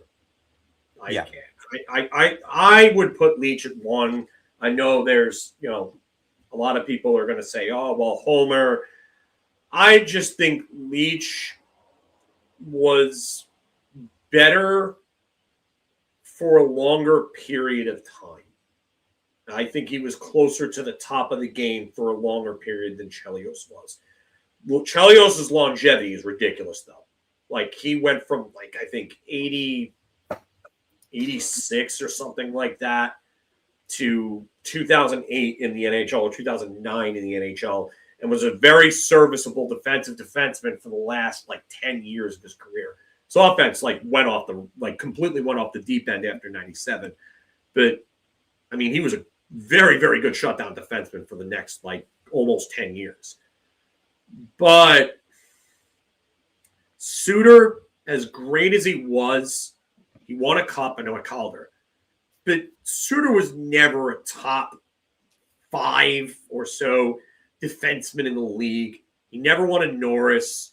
And, to be fair to Gary Suter in another era, he might have been a guy that had multiple Norris final finishes. Werenski, for me, has been the best defenseman in the NHL the last 2 years. He should have won the Norris last year. I said it. And I strongly believe that he should have won the Norris this year, and he did. I'm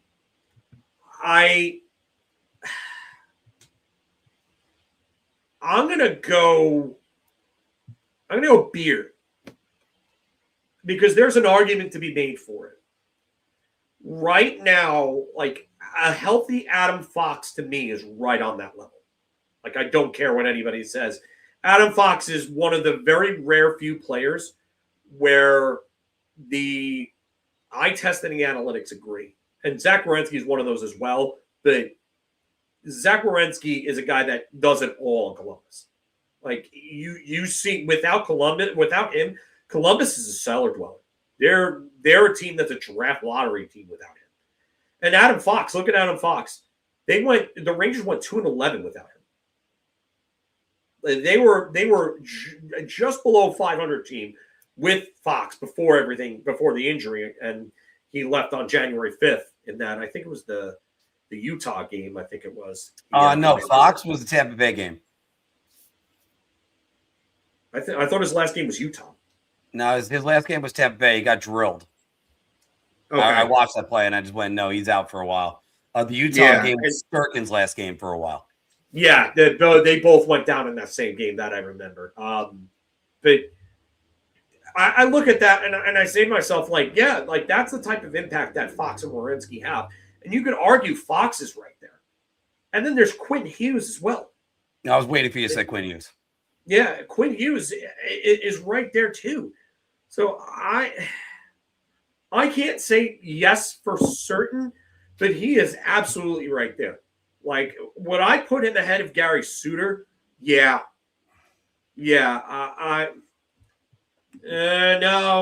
No, definitely not soft. I don't know what. I'm not going to single you out here because there's a lot of people that say this. I don't know what you're watching if you think Adam Fox is soft. That goes for anybody who thinks that. I don't. He's not throwing around his weight, but the guy so many times to beat bigger forwards and come away with the puck. He uses body positioning better than almost anybody I've seen outside of Nicholas Lidstrom, who was the absolute best at using body positioning to beat bigger forwards. So I don't understand. I don't understand what people are saying with that. But Adam Fox is absolutely an elite defenseman. So you have those three American defensemen right there vying for that spot. Werenski's his recent Norris win is going to give him the edge over Fox and probably Hughes right now. But make no mistake, those three are all right there. Now, this is also, do I want to use the term American born as the big thing? Thank you, Nico. Yeah. The key phrase on this is American born, or they just played for America. Because let's go with this. There's an American defenseman who technically wasn't born in America, according to IMDb, that we haven't mentioned yet, and that's Rod Langway.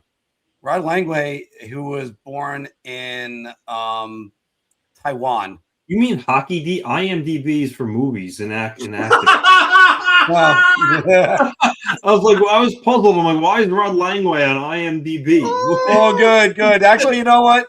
By the way, you know who's on IMDb? Actually, Marty McSorley. He was in Con Air and several other movies. Yeah. I meant to say hockey reference anyway. All right. I'm listening to this as Taiwan. But again, we haven't mentioned Rod Langway, and I got to put Rod Langway ahead of him too. So that means you have to go Leach, Chelios, Langway, Housley, and you got a bunch of guys you can put in that number 5.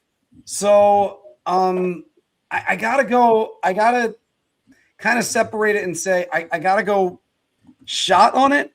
But as Anthony pointed out, his career is still going, and he's only getting better. Let me make this comparison though to Brian Leetch. Brian Leetch had a little bit of a history of injuries in his career. Zach Werenski went through that phase where he went through. Let me get you those stats real quick. Just a couple seasons of 35 games, 68 games, 13 games, 70 games. And then he played a full, not a full season, 81 games and 75 last year. This guy is, I think he's now overcome those injury history, and I think he's going to be, he's going to be a top tier defenseman for a long time. And there's going to be a lot more defensemen, maybe Jake Sanderson joining him soon enough.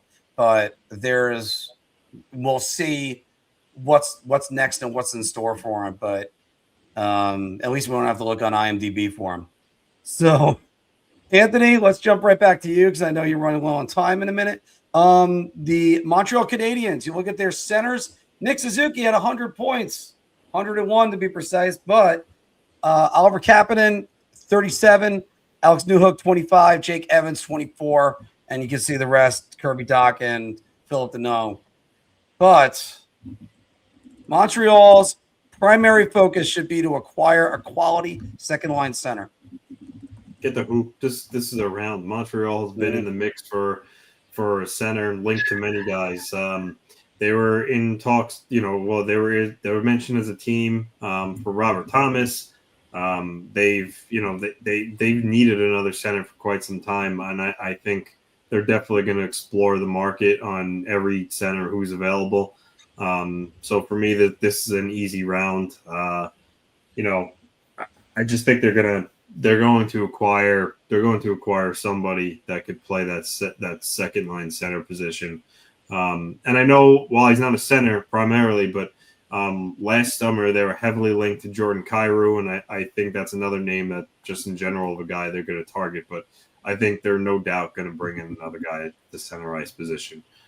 Free agent market's weak, so where they go, I'm not sure, but I do think they're going to be involved in Robert Thomas again. Maybe they kick the tires on Trocheck.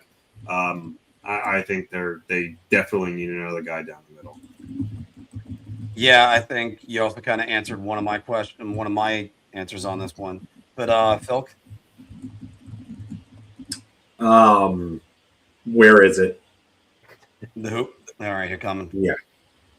Like, seriously. Is this by design we're doing this? Oh, not really. It's still a talking point, but go ahead. Yeah. Their lack of center depth was apparent. And I keep seeing proposals online where some Ranger fans think that Montreal should give up Michael Haig for them to get Vincent Trocheck. Yeah. Where's my hoop? I've been putting it up, babe. I've been putting it up. He did put it up before. I don't know where he put it now, but he did put it up earlier on. It's still right here. Yes, that is Maria's artwork. You better show her artwork. And no, Stevens never won a Norris. Scott Stevens is considered by many to be the greatest defenseman to never win the Norris Trophy. Yeah, Phil Housley's right there, but Stevens is one of them. So, I do believe that Montreal needs a center badly.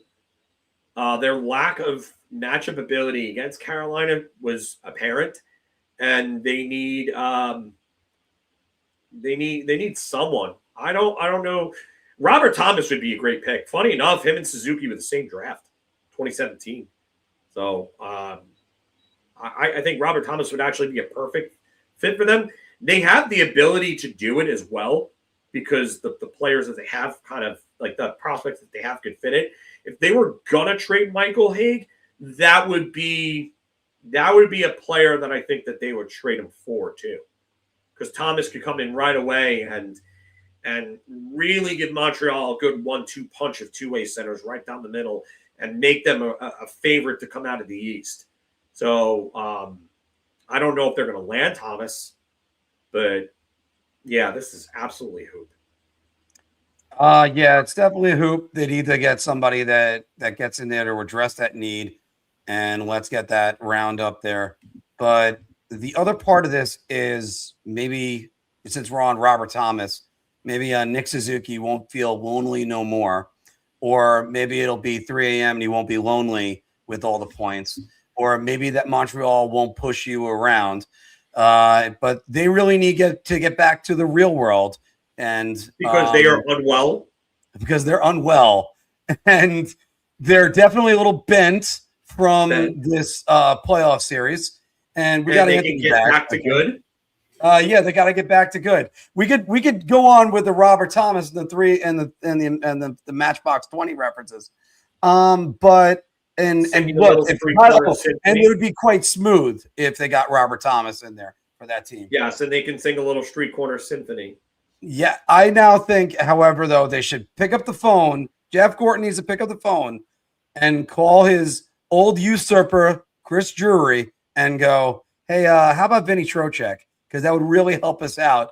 Great cap hit, great two-way player, plays well with the Russian guy because he did that with Artemi Panarin. Why not Vinny Trocheck? Now, what they'll give up, they're going to offer them nothing because Jeff Gorton has to hold a grudge. Now, if you don't hold a grudge, maybe that's not the case, but it's certainly they better figure that out and get them all and get more help for Nick Suzuki, because it was quite apparent when that top line wasn't on the ice, Montreal was cooked in that series. Yeah, I don't know if you guys saw this or not, but I think this could play a role in it as well if they wanted to go in the Trocheck direction. But the exit interviews with Brendan Gallagher, sounds like he's gone. Sounds like they're going to be moving on from him. Yeah. He could use a spark plug like Trocheck to come in. He fills that second line center need, and he gives you, an edge and some leadership that they're going to miss with Gallagher not being there anymore. If they could get Reinbacher out of it, I know that he's not the prospect he was a couple of years back, but I would absolutely take Reinbacher back in a deal for Trocheck. I'm trying to figure out how to reword this one, guys.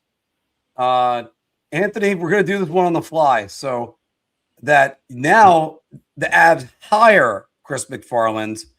Yep. You suggest the topic we should do for this one right here, because originally I had it that he's going to be a great addition for them, but now, obviously, I gotta head out to the bus stop. But I don't know. However you word it, all I'll say is I think he did a great job in Colorado. Sakic started it. He kind of finished it. I think Nashville has a lot of work to do, and I think he's going to put his stamp on a Predators team and try to retool them. They need to get younger. They need to decide what they want to do with Stamkos. Ryan O'Reilly didn't want to move at the deadline. Has that changed? So he's going to have many things he needs to dive into, but I think he's going to be a great hire. And then as far as this one, because I'm going to be gone, just want to answer this because it's interesting. Nepotism is a thing. However, that wouldn't be the case here. Malhotra is said to be one of the best centers in the draft. Just coincidentally, they hired their dad. I don't think it should get in the way of it, whether if someone else was the general manager. I think this kid is the best center in the draft, and if they have the opportunity to draft him, they should.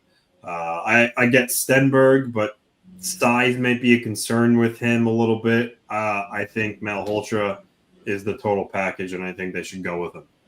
Nice. Anthony, we'll see you for Obscurities. Yep, I'll be back. Yep.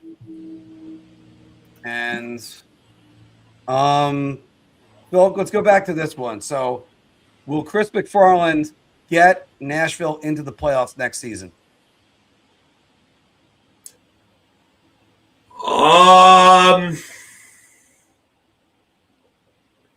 It's going to be a tough one, honestly. I'm going to say beer. I have wonders about Nashville, and I think it depends on what they do. Can they go get an Alex Tuch? Can they go get a Vinny Trocheck? I don't know if Trocheck wants to go to Nashville. But they have some questions about that roster right now that I take a look at. Like Philip Forsberg had a really good year, 40 goals, 75 points. O'Reilly had 74 points, which you didn't expect. Steven Stamkos had 42 goals and shot at 20.4%. Luke Evangelista looks like he's finally becoming the player that everybody thought he could be. I think Roman Josi can bounce back and have a 70-plus point season. But what's going on with Jonathan Marchessault? Because he looks like he's declining. Will Fedor Svechkov finally take a step forward? And do they have anybody that's going to come out outside of maybe Matthew Wood that you could say, hey, is a real emergence candidate for them? I like Ryan Ufko in the way that he played down the stretch. He had 11 points in 18 games. And he had that really, really nice first NHL goal. I know Johnny Lazarus was raving about that.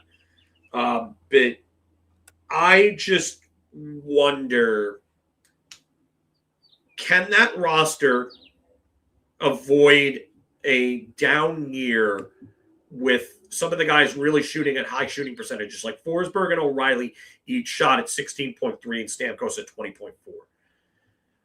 Matthew Wood shot at 16.5 despite only having 17 goals in 71 games. Is that number going to go down? I do agree here. Like Nashville's roster is kind of like, what is it? We talked about this with the Islanders. What's their identity? Like what are they? Like their main their three biggest producers are on the other side of 30, if I'm correct. Yeah, Forsberg's 31, O'Reilly 34, and Stamkos 35. And then you got guys like Matthew Wood and Brady Martin coming up. Yeah, and I like Brady Martin. I do think he has the chance to be a decent top six forward, probably a second line physical. Like, we're talking about a guy like Claude Lemieux, Brady Martin. Mm-hmm. Brady Martin, I think, can play that type of game. But I don't know if those guys are going to be able to, well, really O'Reilly and Stamkos. Forsberg's fine right now for the next few years at least. But who are those guys going to be able to replicate that success? Roman Josi's starting to get towards that declining age where you got to worry about his decline. Mm-hmm. And what's the direction there? What's the direction? What's the identity? And then San Jose. San Jose has a Macklin Celebrini that's probably the most valuable piece in the entire NHL right now on the last year of an ELC that I know he's not going to win MVP, but he should be the MVP this year. Like, he had an Alex Ovechkin 2006 season and almost took that Sharks team into the playoffs. The Sharks are going to go make moves to get better. And if they don't trade that number 2 pick for a proven asset, they're going to add another top 2. They're going to add a top 2 pick. I mean, that team's going to get better. Michael Misa is going to have, and he did not even have a great rookie year. So you're not looking at a sophomore slump for Misa, because the bar is really not high enough to justify something being called a sophomore slump. I think you're going to see a guy that's going to come back to camp that's probably bigger and faster and used to a pro schedule now. So I think he's going to be better. Sam Dickinson's going to be better. I just, LA is probably going to fall off, but Edmonton, if McDavid stays, they're probably going to be a better team. Anaheim is here to stay. I mean, there are going to be other teams that are going to bounce back. So I don't know if I see an avenue for Nashville here. And that's the thing. I think that's going to be hard to just say they're going to make the playoffs next year. I do think McFarland is going to do a good job transitioning this roster to a roster that he wants. I think it's going to take more than a season. Now, is the target the playoffs? That's going to be the interesting thing, and that's why I'm going to say beer on this, because if you're telling me they're going to try to make the playoffs, but if they don't, okay, I can understand that. Fans need to understand it might be like a multi-year thing. Sorry, my throat just got dry. But This is going to be a team transitioning their roster to be more like the Colorado Avalanche and that philosophy, and to draft and develop in that system. I know that they've had a lot of guys that they've traded for on the current roster, but McFarland was part of them when they were building up that roster years ago. This is the decision. If you want to be a winning organization, you pluck the guys from winning organizations. It's an endless circle of always just the grabbing the guys from the top, bringing them down, and then raising your team up. And then they're gonna pluck McFarland's assistants eventually if there's success there. That's the reason why you don't just, I don't know, hire your assistant GM and stick with him forever. Because again, winning organizations breed more winning. And you might want to say, well, that's not the way they do it here. Well, that's why you got to instill a culture.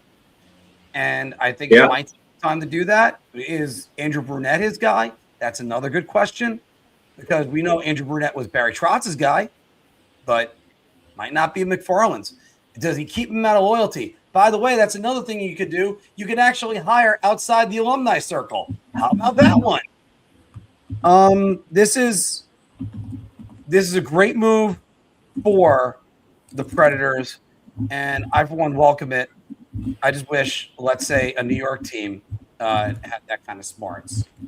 All right. And, of course, Anthony gave his answer to this question, but the Vancouver Canucks named former New York Ranger Manny Malhotra, and also former a lot of things, but former Vancouver Canuck, as the head coach. Caleb Malhotra is a top 5 projected overall pick. And Philk, assuming Gavin McKenna goes first, and either Reed or Stenberg goes second, and sitting there at number 3 is Caleb Malhotra, Vancouver must select Caleb Malhotra if available at 3. I'm gonna go, and this is just based on one word: must. Mm-hmm. So I'm gonna say shot. Yep. Like you don't have to select him. So that's the only reason why I'm saying shot. I do think they are going to. And I think the selection is justified at 3. Like, and the noise around him, even before the Manny hire, has been kind of up there. You know, I want to talk about it. Please stay in the chat, because I'm highlighting this, and we're going to talk about this later. I love this comment. Thank you for saying that, Straight AZ. I do think Malhotra might be the best player available. I do think that there's a very good chance that he might be. I do think that Chase Reed justifies the number 2 overall selection. I think he's probably the best defenseman in this draft. And here's the question: like, do they trade down, or, you know, because maybe they want Stenberg. Maybe they want Stenberg and they flip with Chicago, so Chicago could get Reed. Who knows what San Jose's plan is? Or maybe San Jose wants an established young NHL player, and they're willing to move that pick for said young player, whoever it may be. But I can tell you right now, Caleb Malhotra is not a nepotism pick like Anthony said. He's not. He is absolutely worth that 3rd selection. He's the best center in the draft. He's not just one of the best. He's probably the best center in the draft. Depending on what you think his ceiling is, that could determine where he goes. And I would not be shocked at all if Vancouver picks him. I don't think anybody should be shocked if that's the case. I also don't think that anybody should be shocked if Vancouver doesn't pick him. Mm-hmm. It shouldn't be, oh, man, he doesn't want his own son. No, maybe Vancouver wants a defenseman. Maybe they want somebody to complement Zeev Boyle. You know? Maybe that's the case. So I would say that No, just based on that one word. But don't be shocked if he gets taken at 3. And don't call it a nepotism pick, because it's not. If anybody's watched this kid has a hell of a motor. He is a better skater than his father was. I think he's more offensively talented than his father ever was, even at that junior level. And I think he has a higher ceiling than his father ever had. I just feel bad for his father because pundits in New York were saying that he was the next Messier when he was never going to be that. And there was unnecessary expectations thrusted on an 18-year-old kid that had a nice season in junior. So, yeah, they were trying to express that he was drawing Bob Gainey comparisons. When he was stop. It's just Bob Gainey. Yeah, no. Listen, that 98 draft is weak. The 99 draft is even more weak. Mm-hmm. And 96 and 97, 96 was not a great draft at all. I think Chris Phillips was overall that year. That was a Christian Dubé, I think, was the first round draft pick of the Rangers that year. Yes. Yeah. But that's the thing. Like, don't bash that pick and say, because of Manny, yada, yada, yada. Which Manny got drafted by Neil Smith. Yeah. A former guest of the show, by the way. Yeah. Very, very fun interview. That was a very, very funny interview. But he was Manny was a good player. It's just a shame that his career got ruined by a coach who just saw nothing in him. And you know what? Maybe Muckler was right. Muckler ended up being right. Maybe at the time you could have said maybe he was going to be right. But you don't do that to a kid. You don't. Yeah. And you know what? If Vancouver drafts Caleb and Manny's there, then you know what? I hope Manny is very, very hard on him. Like, just tough. Just be tough with him and get the best out of him, because I would love to see Caleb surpass his father by leaps and bounds. Let me start by saying this. I always had an affinity for Manny Malhotra, especially when he was a New York Ranger coming up. And also, I don't think he got a fair shake. I thought Muckler screwed him up, and it hurt his development for years. But this is a guy that ended up having, 18-year career in the NHL. He was around for a long time. Anyway, with this, the keywords must. It's a shot. You have to think as an organization, not as a father, not as a team that wants to have, or PR department that wants to have father and son on the press book cover immediately to be like, look, it's the coach and the star player. First off, Caleb is not going to be a Canuck next year, or at least until April, because he's committed to go to was Boston University, right? Mm-hmm. So that's for starters. The other thing is, if Vancouver decides that Ivor Stenberg is going to be the better player, you go with that. You don't question the GM or even the scouts that are putting that forward, or even Manny. Because, by the way, the last time that there was a father and son combination for coach and, of all things, team captain was Lowry's in Winnipeg. Dave was the coach taking over for Paul Maurice, and I forgot his first name now, guys, because I'm so busy thinking about his dad and his former Florida Panther.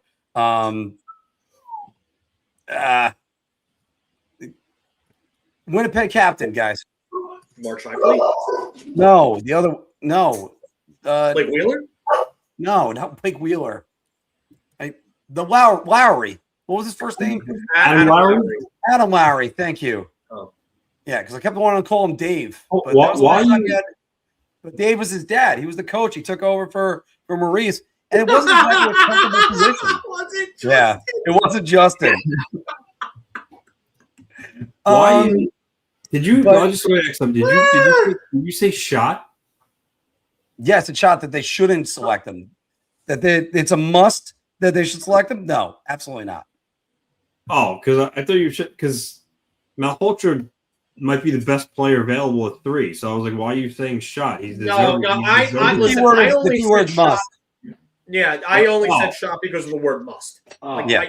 I don't think that it's a must that they take him. However, I do think that there is a very strong possibility that they take him. Yeah, it might happen though. It might happen anyway. But if it happens, it should happen for the reason why it should happen, that he's the best player, not because of what his last name is and who his daddy is. It should happen because he's the best player. Elias Pettersson being moved? I think it's going to be hard to find a team to take him because of his contract. If there's any time for Vancouver to eat it, would be now. And I got You're muted. You're muted. Yeah, I hit my microphone. He has many. I don't think they're gonna have any interest in retaining just because of how many years are left on it either. So it's gonna be hard. That contract's gonna be hard to move. Here's another name. Let me throw this out there. Is somebody going to pick up the phone that needs goaltending help? And maybe, who knows, the Edmonton Oilers, baby. Go ring, ring. Hey, what do you want for Thatcher Demko? Because why not? Tear it down to the studs. They should start doing that. What about a team like Detroit for Pettersson? There you go. That's another one. Like they need a legitimate top 6 center to come along and complement Dylan Larkin. Like they need a guy that could come in, and Pettersson's a decent two-way guy. So what about that? Well, I think that's going to be a discussion we're going to have about who's going to be the number 1 center on the trade market, because we just mentioned 3 of them right now in this segment. So let's actually go down to a reunion that's happening and discuss this one. And Anthony, I'm glad you're back for this, because I really want you to be back for this, because one of my answers that you're not going to like. But with Odell Beckham Jr. coming back to the New York Giants, what New York athlete do you wish had a reunion with his former team? You could even go as far as a former player that had the reunion with their team, say like Brian Trottier coming back and playing with the New York Islanders. That they didn't have to wait so long to retire his number. I was just going to ask you: are you talking about something that's not possible anymore, you wish happened, or something that could still happen, like theoretically? Both theoretically. So, let me start it off for you guys, because this is sort of inspired by an Instagram post I saw last night, and I would love it if the New York Mets had Jacob deGrom suit up again, because it looks like he's healthy again, and he was just always he might be the greatest pitcher I ever got to watch in a Mets jersey. And yes, John Tavares is going to be one of my answers. John Tavares with this Islander team would give them a nice shot in the arm that they need. And again, it would mend that fence and bring his career full circle. And John Tavares, he's never going to get the appreciation, at least for a while. I made the joke, 2062, the Islanders retire his number. But Anthony, I'll start with you. Is there anybody that's coming to mind for you? I mean, I wish that Ziggy Palfy would have been an Islander one day. I knew that. Oh, I knew that was going to be that's a good one. Yeah, he is one of my favorite Islanders of all time. Something that I guess that's still technically possible. I suppose. I mean, obviously Tavares, you just mentioned him, but he re-signed in Toronto. I feel like he's just going to retire in Toronto. But I do think maybe when Brock Nelson decides to hang him up, I would like to see him, end his career with the Islanders. But that's all I can really think of at the moment. All right, Phil, anybody coming to mind for you at the moment? Oh man. Wow.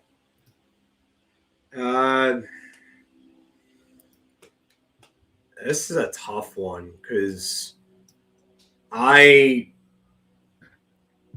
don't know who could have really kind of came back. Mike Gartner, maybe. I would have said Mike Gartner previously, just because of Chara would have been a nice one for the Islanders. Yeah. I mean, he did come back, but he was too late in his career at that point. By the way, before you finish that, get the next sentence. Zdeno Chara was the last active player that was on the ice for Wayne Gretzky's final goal.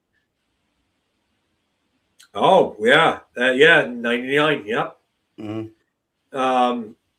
Tony Amonte, that was a good one, too. Tony Amonte and Gardner were two of my early favorite Rangers. When I first started watching, I loved Messier, Amonte, Gardner, and Leach. Those are like four of my favorite players right there. Like when I first started watching the Rangers. I meant to hide that. I thought I'd still highlighted, but currently, there's not a whole lot currently that I can think of.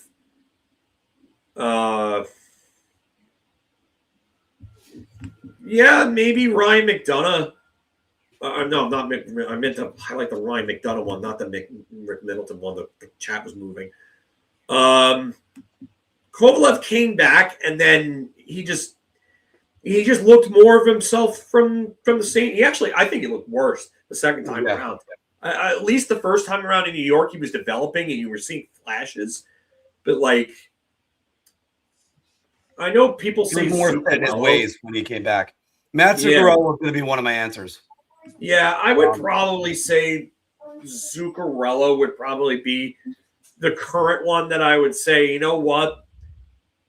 For the hell of it. But again, he blocks a roster spot. So I don't know if I would even – I would say McDonough.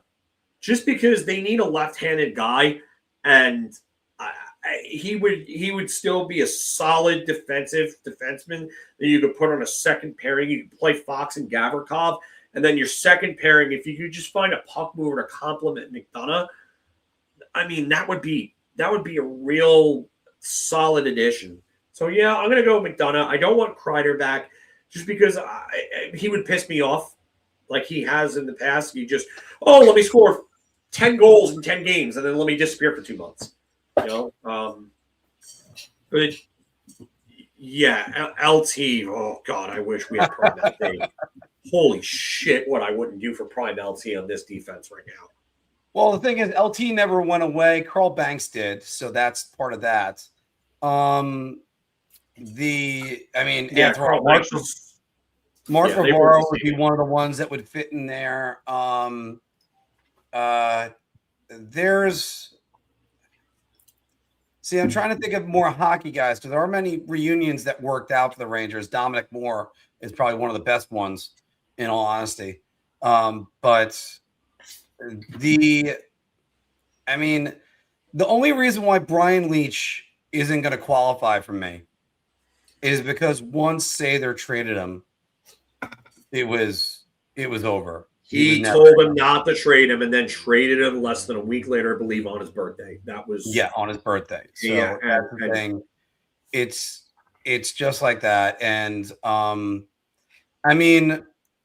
guy that's a candidate for me now is Pete Alonso, because I think the biggest mistake that the Mets ever made was getting rid of this guy. And I also think one of the biggest mistakes the Mets ever made was adding one. His number should have been up in there. He should have been retired. Right. How do you screw? You know what? My friend Mike is a big Mets fan, and my other friend Ishmael and him and I were talking about it when we were watching a wrestling pay-per-view. How do you screw that up?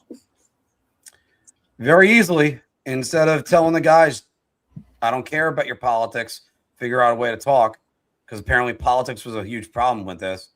But I thought that was more so the Nimmo Lindor drama dynamic. I heard also with Nimmo, McNeil, and Alonso, but that's not even it. It's I've been playing hockey with a guy who we never could see eye to eye, but we could always have conversations. And I've been doing that for now almost the last 20 What years. A novel concept, right? Yeah. You can let people live and just do whatever. But we're gonna move on from this in a second. But just to say, there's a couple other guys I could think of. Maybe if Daniel Murphy had one more, because that kind of would have brought it full circle for him. I'm trying to think of some New York Yankees. Nobody would want Robinson Cano to come back, but it's I think a lot of people would want Robinson Cano to have came back. That Robinson Cano that left was gone. What? That guy was gone, and if he came back, I mean, because lots of guys do that. They have a reunion towards the end of their career. David Cohn is another one. Came back to the New York Mets, and there's a lot of good stuff that happens here. But again, John Tavares would be one guy. Doug Wade's a good one, but which New York team? Yeah, it's funny because when Anthony and I met him, I literally told him that I wish he was on that '94 team. Problem is, the Rangers don't win the cup if they don't trade Doug Wade for Estikinen. Yeah, that's the problem. And you're right. And I've said that. They don't win that. You could win that cup with Tikkanen with Gardner and Amante. I think they beat Jersey easier with those two. Yeah, you don't win that cup without Tikkanen. All right, I have a hunch. There's somebody that really wants to get onto Puckdoku right now. So let's get to that. Is that Mark Williams? Oh wait, I have this one that I set up for us guys. So we've got the Kings, the Islanders, and the Carolina Hurricanes on the y-axis. Your x-axis is the Buffalo Sabres, the Winnipeg / Atlanta franchise. I have to say that just so that way we have that clarification. And somebody that played in this decade. So who wants to start it off, boys? I can go if you want. Whatever you want to do. Whatever, I don't care. You know what? What? I'll be daring, guys. All right, yeah. Let Marcus go first. Yeah, I'm going to go first, guys. I can't believe we'll go left to right then. Yeah, I can't believe I'm actually going to do this. Okay. So let's start with this one. Let's go with Charlie. Sorry, I'm going to the wrong guy that I'm thinking of. Let's go with Randy Wood to start off with this. Randy. So Randy Wood, he's a 1%er. Darn it. All right, I already lost because Anthony is just going to get it just on enforcers. Charlie Huddy for Buffalo and the Kings. Okay. Okay. I'm blanking out on some of these. Okay, well, let's go back to this one. Winnipeg, Atlanta Thrashers franchise. Rats. I am really hurting myself right here. Okay, I'm gonna go Donald Audette down here. Just somebody that played for the Kings in the last decade. I am not doing this. Have you ever won one of these yet? I haven't got less than a 1%er yet. and here that's bad. How do I spell Arthur Kaliev? Even though I think he's gonna be a bad one. Let me keep going. I don't know. I think that would be a pretty good one, actually, Mark. I think it's K. Right. Okay, here we go, guys. 1%er again. So I'm at 4. A New York Islander that played over the last decade. See, I think somebody's gonna name him in there. Let's go with Anthony's favorite corpse. He didn't play in 2020. No, he did not. No, yeah, he was gone by then, dude. Oh, okay. All right. Let me get this quick. I'll finish it off. Ray Ferraro. I'll just do the obvious ones now. Ray Ferraro, there's a 9%er. Somebody that played for Carolina in this decade. Don't want to be too precise. Tony D'Angelo. Go with him. Oh, wait, finally, I got a 0.8.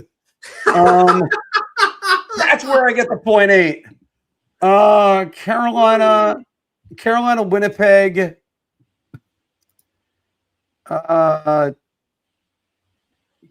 I'm just gonna put it in there. I'm already screwed up. For some reason, Andy Sutton's coming to mind. So yeah, I already.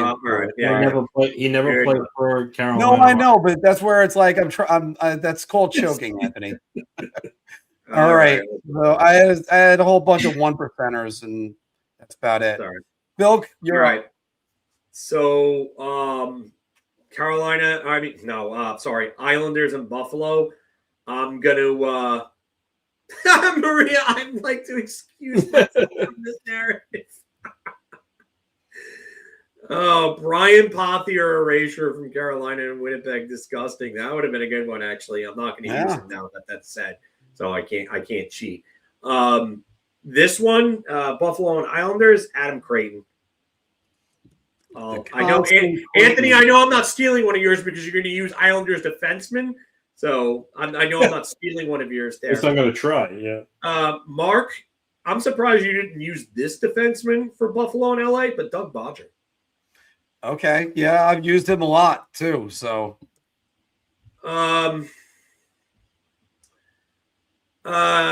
Islanders and Winnipeg/Atlanta, Steve Stamkos. It's a good one. That's where I should have gone. Steve Stamkos, 0.9. LA and Winnipeg/Atlanta. I know many Ranger fans can't stand this guy because he ended Jeff Bukaboom's career on a sucker punch in December of '98, but Matt Johnson.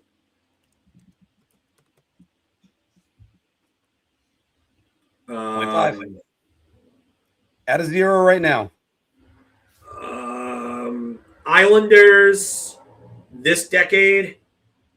Austin Czarnik.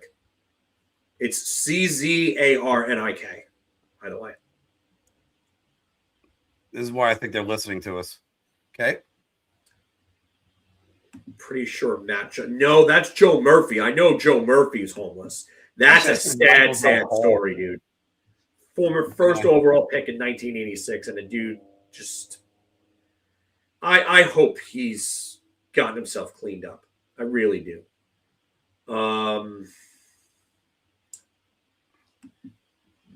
Buffalo and Carolina...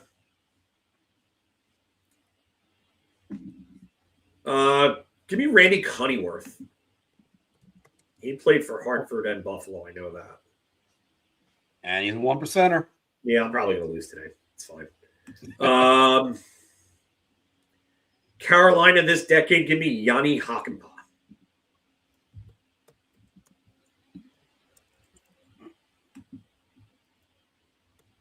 Haknpaa.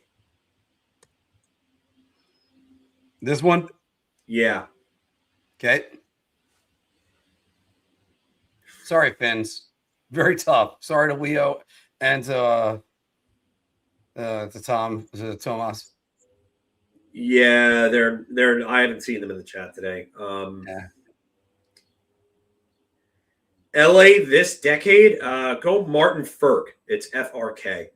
I just love that last name. Good Firkin name. Okay. Oh, Mark. That was a 1%er. Mark. That was a 1%er. That sucks. And Phil, your last one, Carolina and Winnipeg/Atlanta.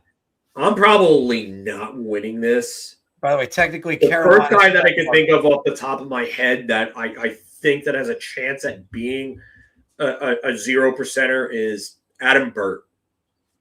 You know, that was the guy I was thinking of for a different one. Adam Burt, 1% on the nose. He's actually underneath 1%, but they rounded it up to 1. So you got a uniqueness score of 2. All right. Yeah, all right. Anthony's gonna beat me. I'm not Anthony's right now warming up his theme today. What is it gonna be? Islander healthy scratches? Islander healthy scratches, Islander defenseman, Islander borderline fringe players. I mean, he's only defensemen that have gotten over 100 penalty minutes in a season. I have a little bit of a wiggle room with the 2, but I think I could still. Well, actually, no, I can't because I don't think there's ever been an Islander defenseman that's played for Hartford Hurricanes / Thrashers Jets. But anyway, I'll start with Sabres Hurricanes. I'll go with Doug Huda. That's a good one. Huda is that defense. You could have used him in either of those 2 spots. Yeah. All right, 1%. Now the pressure's on. I got to make sure I get all zeros here right out. Islanders, Sabres. Give me Brandon Davidson. Oh, we know this is going to be an easy one. 0.2. Could have gone Tom Kerpers, but I felt this was going to be lower. Sabres, Kings.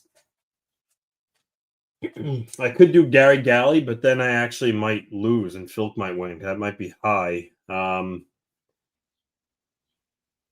There's Zhitnik, but I want to save Zhitnik for Kings, Thrashers / Jets. So you know what? I'll break trend here, and I will go with Mark Parrish.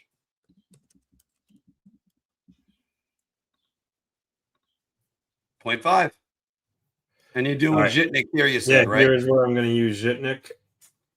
0.8. All right. Islanders, Thrashers / Jets. Give me Freddie Meyer. There he is. Skip that one. Okay. Hurricanes today. Give me Mike Riley. Good one. I should have went with him. All right. What a Islanders terrible today. picture. Easy. Robert Bortuzzo. Oh, that's another one I should have taken. Jeez. And Kings today, I'll do who's Kyle Burrows. Yeah, there he is. All right, Anthony. All comes down to Carolina, Winnipeg. Yeah. Who you got? / Atlanta. This one's always the most difficult. I hate this combination.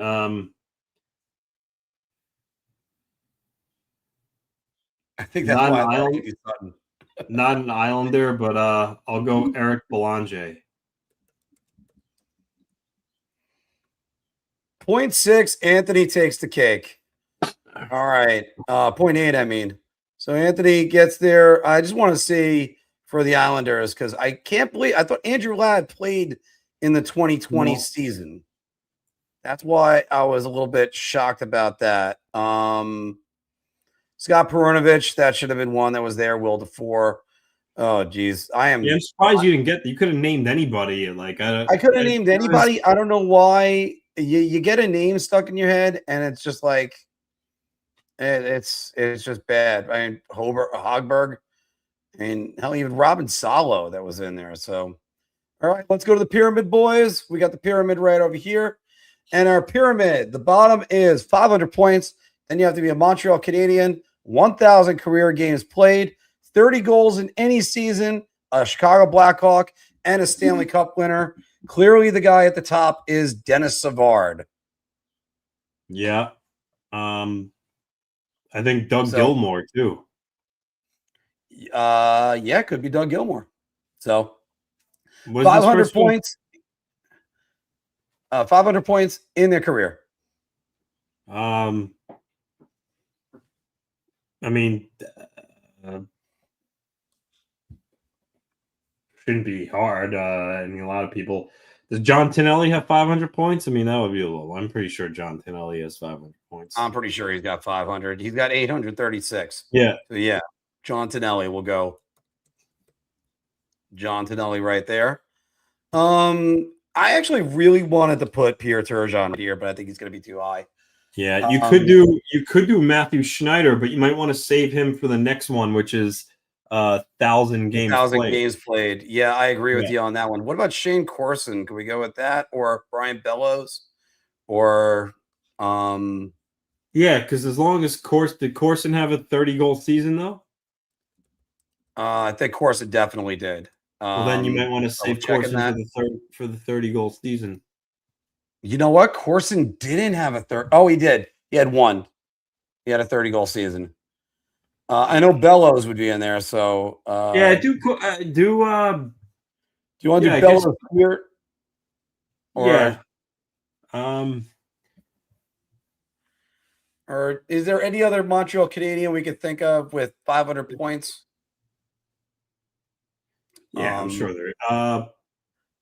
Which is wow, why am I drawing a blank? I know that's the thing. We're all drawing blanks on the name. I mean, Kovalev. Yeah, okay, Alexei Kovalev.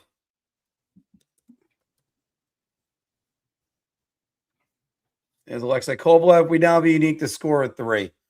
All right. Well, now 1,000 career games played. Here's where you can use Matthew Schneider. Yep. It's IU? Yep. Yeah, there he is. Okay, so there's 1,000 games played for him. So 30 goals in that season. We'll go Shane Corson. And that could have been any team, but that gives us so now here's where, because you could use Gilmore, or Savard for the top answer. It's just a matter of, is there other than those two, is there another guy you could use here, and then take your pick on the top one?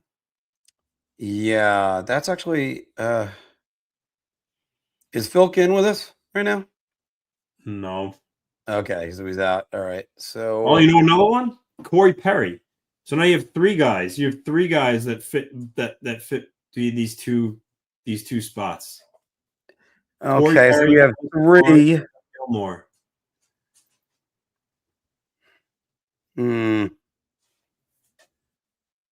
We have 3 of them now. This is a tough one. Creighton does have a 30-goal season, and he played for Chicago State, but he never played for Montreal. Okay. So you have Gilmore, Savard, Bellows. That's 3 guys. I don't know if there's anybody else. Robert Lang? Did Robert Lang? I believe Robert Lang did have, because he played for he has 700 points. Played for Montreal. Played for Chicago. I'll never want. He had a 30-goal season with Pittsburgh. You know what? No, he never won a cup, and he was also only at 989. Oh, that's right.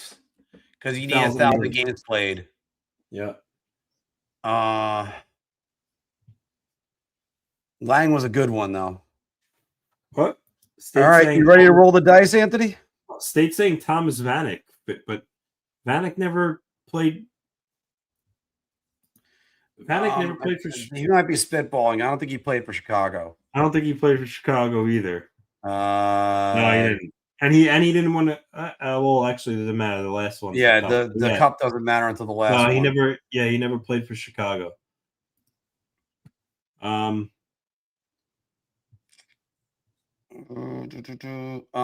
to think if there's anybody else that's on there. Tony Amonte never played for Montreal. Well, Chris Chelios. What? Chris Chelios. He's got, but he doesn't have 1,000 points. That's right. 1,000 games. No, it's not points. It's 1,000 games. 1,000 games. All right. Well, he's got 500 points. He's played for Montreal and Chicago. 30 goals though. 30 goal season. No. His highest was 20. Wait, what about did Stefan Brichet play for Chicago? I think Stefan Brichet did play for Chicago at the end. Look. Nope. No, he did not play for Chicago because he has everything else. He has the cup, he has the points, games played, just did not ever play for Chicago.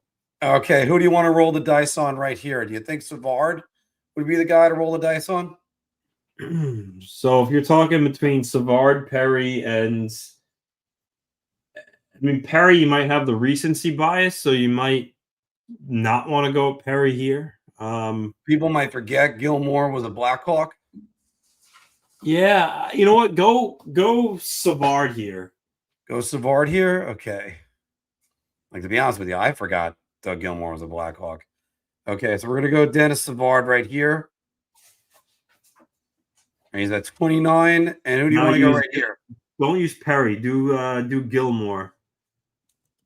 For the reason you said of it, maybe people don't forget he is a Blackhawk. I don't know where my internet just went. Okay, here it goes. Here we go. We got a 48. right. So Perry was the number 1 selection. Good call on that one, Anthony. And Doug Gilmour was the best one we could get right there. Yeah. Now, Brian Smolinski was a popular Smolinski. answer right here. So Corey Perry, since we were going to use him, that would have been the best the lower one. I'm answer, surprised about that because it would have Yeah. the recency bias. For this one, the popular picks were Shane Corson again, so we actually had a good call on that one. But Russ Courtnall, Bobby Smith, Brian Smolinski would have worked right here for the lowest score. And that's where Thomas Vanek would have come on in, and Stephane Richer. And that's really it on those. So, all right. We got Phil back now. So let's exit out of that. Pull that out. And let's get to the game everybody waits for every single week, Obscurities. Yeah. Where we name a player, we have to try to trick our fellow panelists to name how many teams that they were on, and they have 30 seconds to answer that question. Right. Gentlemen, who feels like going first? I'm going to nominate you to go first, Mark. Take mine. All right. Oh, I have some good ones this week too. I think I actually have some good ones, so I'm going to go with that. So, Phil, can you get the timer for me for Mark? Yeah, just give me 1 Thank you. second. I'm sorry. I had to step out and handle something important. Did you have to whack a guy off a guy? Phrasing, because that just sounded really, really wrong there, Mark. Well, the usual family joke is, what do you want me to do? Whack a guy off a guy? I know. Yeah, I got the timer. Just All please right. don't ever say that again. All right, Mark. Your first player played in 145 career games over 5 teams. His name is Cal O'Reilly. Oh boy. Toronto Maple Leafs. No. Detroit Red Wings. No. The New York Rangers. No. The Boston Bruins. No. The Florida Panthers. No. The LA Kings. No. The San Jose Sharks. No. Atlanta Thrashers. No. Hartford Whalers. No. Winnipeg Jets. No. Phoenix Coyotes. Yes. Okay, Time. there's one. I think Phil said time. You missed. You did say time. Good. Colorado, he played. Yeah, you missed the Predators, Penguins, Sabres, and Wild. Oh, I thought he played in Colorado. I knew he was Buffalo, and then I didn't remember anyone else. I was lucky to even get one. To be honest with you, I had no idea who he was. 1 out of 5. No, Chris, he got one. He didn't get. It wasn't an 0-4. Yeah, I got one. Yeah, that's what mattered. All right, Mark. All right, let's hope I do better on this one. I remember if someone gave that to me, I would have remembered him as a Predator. I definitely remembered him on Nashville. Yeah, actually, no. Predator. Yeah, I remember him as a Predator because I knew him and Ryan played together somewhere. I thought it was Colorado for a second, but it was Nashville that I remember them playing together. All right. Wait, did they also play together in Buffalo? He did play for Buffalo, so I would think they played together in Buffalo. Hold on, let me go back. I think they also played together in Buffalo. Cal O'Reilly was there in 15-16 and 16-17. So Ryan O'Reilly was there. Yep. All right.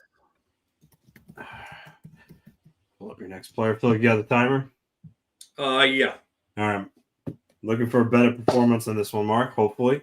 I'm hoping I know who even I am right now. All right. Your next player played in 524 career games over 5 teams as well. His name is Steve Bégin. Montreal Canadiens. Yes. The Ottawa Senators. No. The Boston Bruins. Yes. Okay. The I gotta go LA Kings again. No. Vancouver Canucks. No. The Calgary Flames. Yes. Okay. The Minnesota Wild. No. Time. Okay. Wasn't he an Islander? No, you missed Nashville and Dallas. Oh, Nashville, I do remember. I don't remember him in Dallas, though. Yeah. As soon as you say a name like Beijing, you should always. I did remember him though as a Montreal Canadian. Yeah, I remember him in Montreal, Calgary, and the other team that you got. Yeah, it was Ottawa. Boston. I remembered him in Boston. I mean, yeah, he was Boston. He was he on the Cup winning team? I think. I don't think so. I think Beijing. I thought he was like a fourth line, fourth liner on that. He didn't win he was in Boston in 09, 2010. Are you thinking about? Are you thinking about Daniel Payet? The team that got reverse swept by Philly. Yeah, he, for an Islander fan, we remember him at least most. Speaking for him, he was the one that basically started the downturn of DiPietro's career. That's right. Yeah, DiPietro came out the center ice. He collided with them. Yeah, and Beijing concussed him. That's why I said Islanders. Yeah. Yeah. Yes. Wow. That I remember. That was like a mid-ice play too, right? Yeah, because he was on. Yeah, he was going to be on a breakaway, and DiPietro charged out at him. Yeah, it was like almost at the blue line, I think, that he hit him. Yeah, Beijing was actually a two-time member of Calgary, by the way. Yes, he was. Yeah, I did. That was where I first remembered him. Then I remember him playing in Montreal, and I think that's where he hit DiPietro, right? Playing in Montreal. Yeah. Yep. Yep.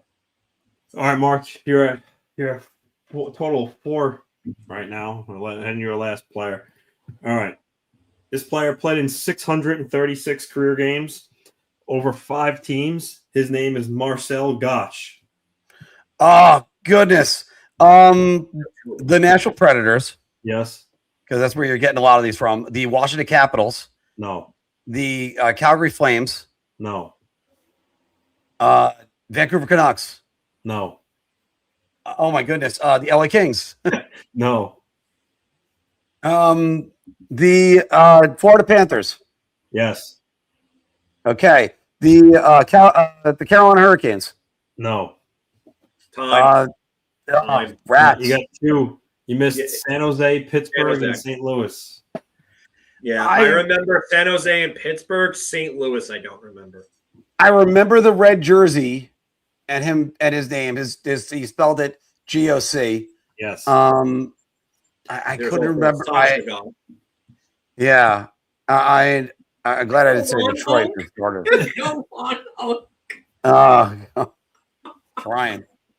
Trying this one. So was that a total of 6 there for you first round? Yeah, just a total of 6. There we go. That's not an impressive showing. That's all right, Anthony. I'll give you yours. Okay. Okay, and timer's ready. Okay, Anthony. This player played 416 games over 7 teams. This is Mike Hudson. Whalers? No. Capitals? No. Blues? Yes. Bruins? No. Flames? No. Rangers? Yes. Kings? No. Ducks? No. Jets? No. Canadians? No. Nordiques? Time. No. 2. So you got the Rangers and Blues. You missed Chicago, Pittsburgh, Toronto, Phoenix, and Edmonton. Yeah, he was a Keenan guy. Yeah, he was a big Keenan guy. He followed Keenan to 3 different teams in a row. So Anthony got 2 there. All right. Mark, you ready with the time? Ready. All right. This player played 233 games over 5 teams. Anthony, this is David Oliver. Lightning? No. Flames? No. Chicago? No. Bruins? No. Sabres? No. Sharks? No. Coyotes? Yes. Ducks? No. Oilers? Yes. Kings? No. Rangers? Yes. Time. Flyers? No, he wouldn't have gotten it in time. He missed Ottawa and Dallas. So he's at 5. Suddenly that 2 ain't looking so bad. Wow. All right, Anthony. Mark, you ready? Ready. This player played 510 games over 5 teams. Anthony, this is Stanislav Nechkash. Lightning? Yes. Sabres? No. Bruins? No. Rangers? Yes. Thrashers? No. Flame. I said Flames. The Kings? No. Blackhawks? No. Blues? No. Flyers? No. Penguins? No. Sharks? No. Time. 2. So you missed Ottawa, Coyotes, and Nashville. Hold on. I gotta. So Anthony's got 7, I think. 7. He's got 7. I got 6. I'm glad I accidentally hit delete when it was easy for us to remember them all. So, okay. All right. So you want mine? Actually, I got to give one. So I'll give. Oh, yeah. Okay. All right. Okay. Yeah. Let me get the timer. Hold on.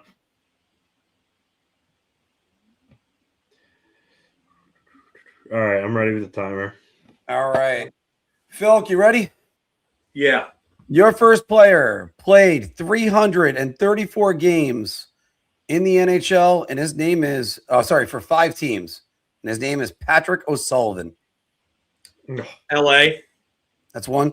Carolina. 2. Minnesota. 3. Nashville. Nope. Boston. Nope. Florida. Nope. Washington. Nope. Flyers. Nope. Maple Leafs. Nope. Coyotes. That's 4. Winnipeg. Nope. Dallas. Nope. LA. Oh, no, I said LA. Time. All right, you got 4 out of 5. Edmonton was the one you did not get. Fuck, I do remember him there. Fuck. Yeah, so wow. That was in the late 2000s, early 2010. That was his last team, right? I believe it was his last team. I have to just take a look at that real quick. I do remember him playing with like Eberle, I believe. He was there. He was there when they had the Edge jerseys, the first edition of the Edge jerseys. I can picture it in my head. Fuck. And if I recall, was he? Nope. I had the wrong guy. Chris O'Sullivan. Here's a fun fact about him. He's actually credited with the golden goal for the U.S. at the 2004 World Juniors without touching it. Marc-Andre Fleury went to clear the puck up the ice, up the middle of the ice, banked it into his own net off of Braden Coburn. And that's how the U.S. won gold. And Al Montoya's stock went from here to 6th overall pick by the New York Rangers because he replaced an injured Jimmy Howard. And I remember Al Montoya in Michigan when he played. And, Yes.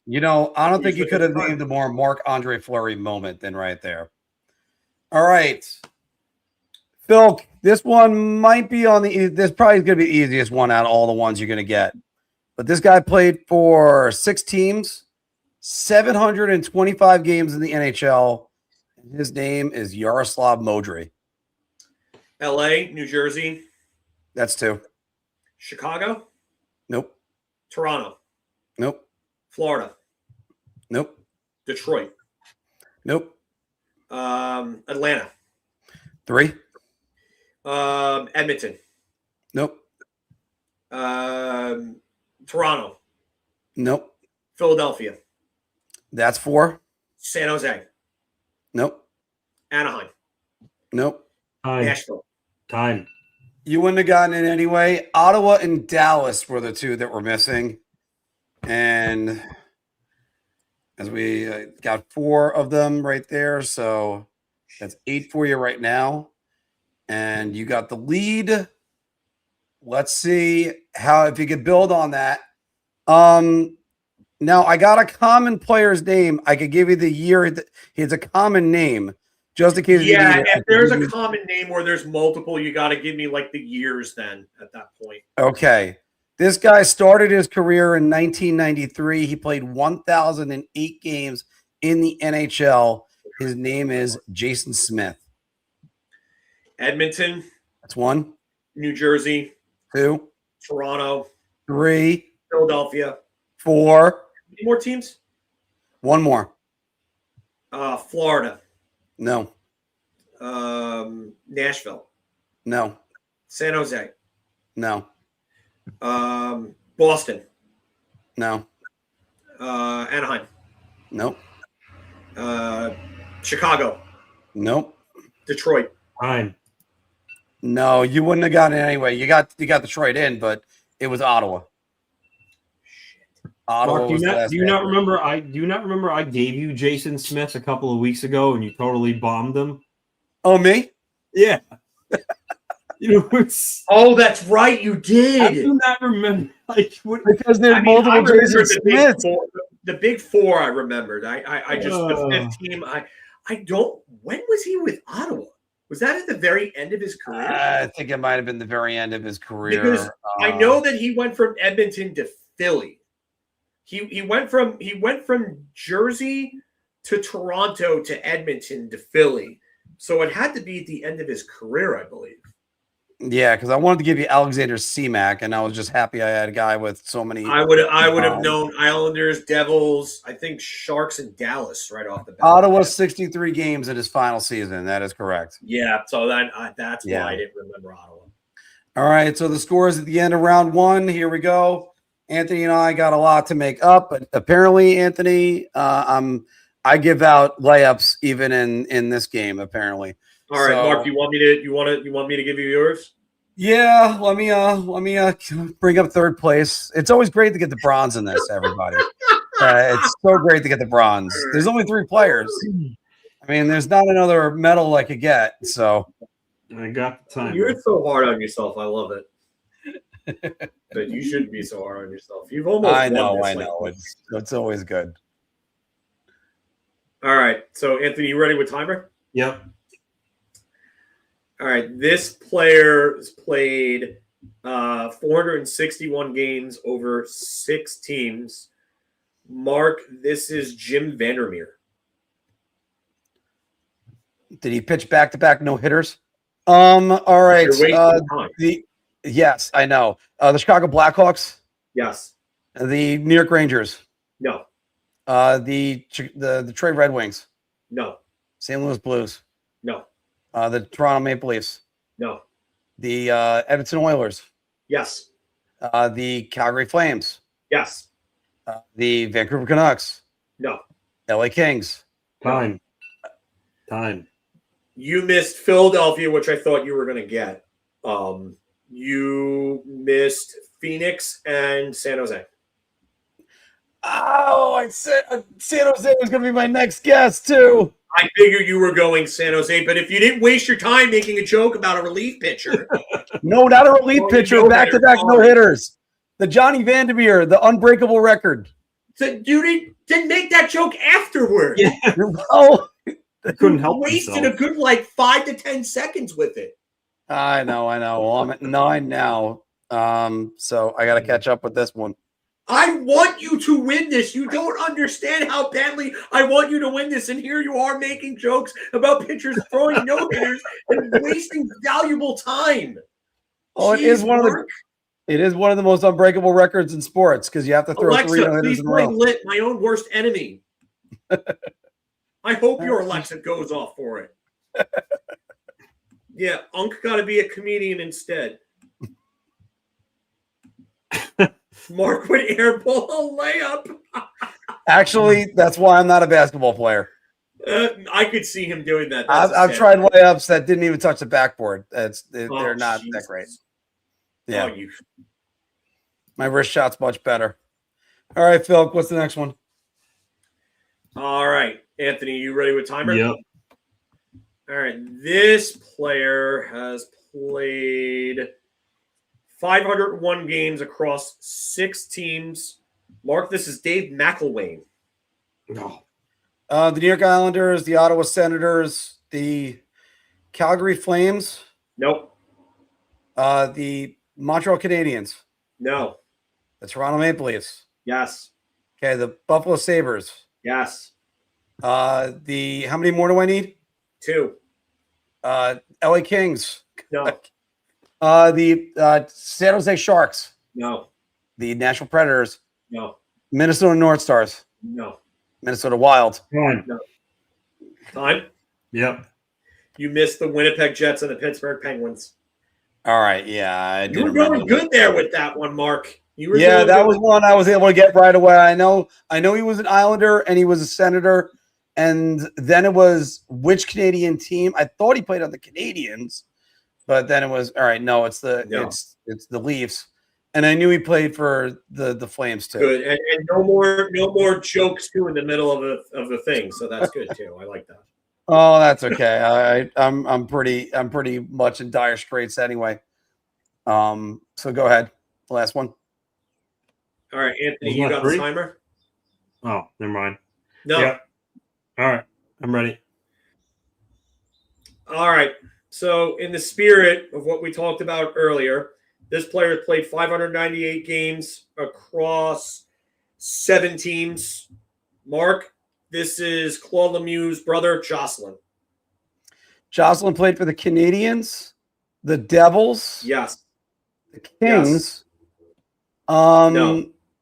Oh, he didn't play for the Kings. The Senators. No. Senators? No. Damn it.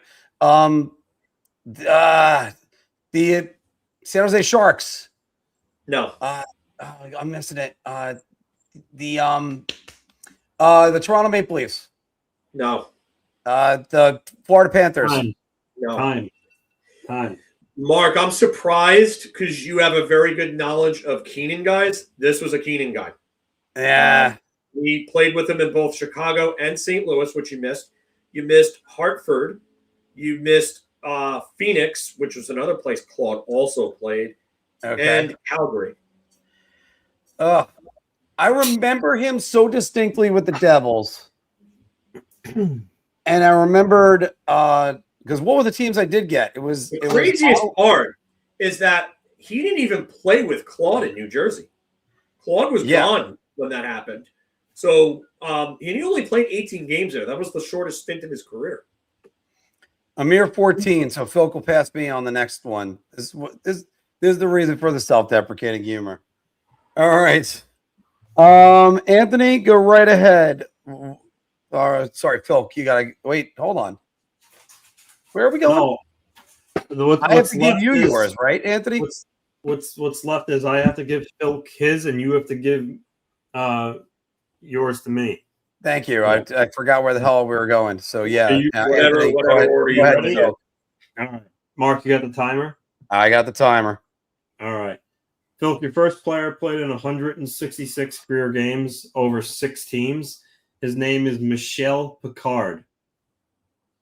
Wow, this is a tough one. Philadelphia? Yes. Florida? No. Montreal? No. Columbus? No. Nashville? No. Tampa? No. Anaheim? No. LA? No. Edmonton? Yes. Chicago? No. Dallas? No. St. Louis? Yes. Boston? No. Toronto? Time. You missed Hartford and Ottawa. Hartford and Ottawa. Okay.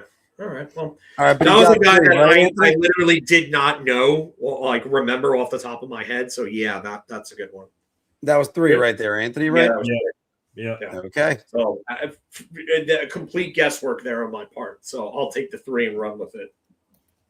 All right, Phil. Your next player played in 600 career games over 6 teams as well. His name is Jared Smithson. Nashville. Yep. Philadelphia. No. Minnesota. No. Anaheim. No. Florida. Yes. LA. Yes. San Jose. No. Vancouver. No. Calgary. No. Boston. No. Toronto. Yes. Chicago. No. Dallas. No. Phoenix. No. Edmonton. Yes. Time. Because you did, it was happening right after you said Edmonton. But yeah, so that's 5, right? Yeah, I just missed Florida. Oof. Wait, I thought I'd said Florida. You said Nashville, Edmonton, Toronto, LA. No, I think. Okay, so that's all right. All right. Might have been Florida on the previous one, Phil. Nate, yeah, I might have said Florida on the previous one then. So you got 5 out of 6. Okay. All right. Your last player. Type up his name again. So what is Bill up to right now? What? He's up to 20. Yeah. All right. Your last player played in 233 career games over 1, 2, 3, 4, 5, 6, over 7 teams. His name is Craig McDonald. Philadelphia. No. Toronto. No. Nashville. No. Anaheim. No. St. Louis. No. Dallas. No. Detroit. No. LA. No. Boston. Yes. Florida. Yes. Tampa Bay. Yes. Washington. No. Time. You got 3. You missed Carolina, Chicago, Columbus. And you said Florida, Boston, and what was the other? Tampa. Yeah. All right. Well, Anthony, let's see if I could get you to avoid that fate. Let me just see how many I have for you, if you have to be perfect. I have 5, 6, 5. All right. So I got 16 possible answers for you. So I think you're going to need all of them to tie Phil. So let's see what we got. Phil, you got your timer ready? Give me 1 second. Go right ahead. Okay. This player is known for being on the NHL Network. He played 661 games, and his name is Mike Johnson. Coyotes. 1. Maple Leafs. 2. The Canadians. 3. The Kings. Nope. Sharks. Nope. Bruins. Nope. Canucks. Nope. Columbus. No. The Ducks. No. I'm gonna kick myself. Time. Blues in Tampa. I was about to say Tampa was the one that I thought you were going to get. So I thought you were going to get that one for sure. I gets you to 10 right there, Anthony. And let's get another good one for you right here. Let's go with one of your favorite topics, which is enforcers. 941 games for this player. And his name is, by the way, 6 teams. And his name is Scott Thornton. Bruins? No.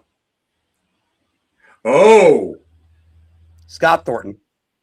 Scott Thornton. Yeah. Oh, I was thinking Sean Thornton. I gave you a reset, Anthony. All right. You're at 10 seconds, though. Sharks? That's 1. The Blues? No. Blackhawks? No. Blue Jackets? No. Devils? No. Kings? Yes. 2. Time. Rangers? No. And time. Only 2. Dallas, Toronto, Edmonton, and Montreal you missed. So he got I gave you a reset after like 7 or 8 seconds because of the fact that you were confused there. You clearly were confused. So I was like, all right. I was like, I gave you a reset because I also thought for a minute, I was like, wait, I was like, now I know who he's talking about. yeah. So, I thought Sean Thornton for a second too. That's Yeah, that's why I had to try to like make sure you were on Scott Thornton. All right, and your last one, 590 games in the NHL for 5 NHL teams, and his name is Kyle Calder. Blackhawks. 1. Maple Leafs. No. Stars. Nope. Ducks. Yes. 2. Sharks. No. Bruins. Nope. Flames. No. Canadians. Nope. Sabres. Nope. The Wild. No. Avalanche. LA Kings. You were right there with the Ducks. LA Kings, Philadelphia Flyers, and the Detroit Red Wings. So this one kind of hurt us today, Anthony. We really brought it out for each other, but didn't really get out there. So there is the winner of Obscurities today, Mr. John Volkowski. Let's get those balloons out there. Please take me off FaceTime. Please stop doing this. I hate that. I just always like to do the balloons. I know, but I hate that. Please don't. Yeah. Oh, hey, Todd. Haven't seen you in a while. Yeah. All right. Phil, were there comments? Yeah, you had some comments that we starred. Mikey also said, by the way, Vegas at 6. I don't know how many of you guys are putting it in there. But this one, Mario put in there, the Rangers would be better off getting Patrick Laine instead of Alex Tuch if they want goals. Anybody want to field this one? The only reason why I would agree with this is because of the fact that Laine is going to probably be eligible for an incentive-laden contract, and he might take that on. So if you want cheap scoring depth, I think he could be an option.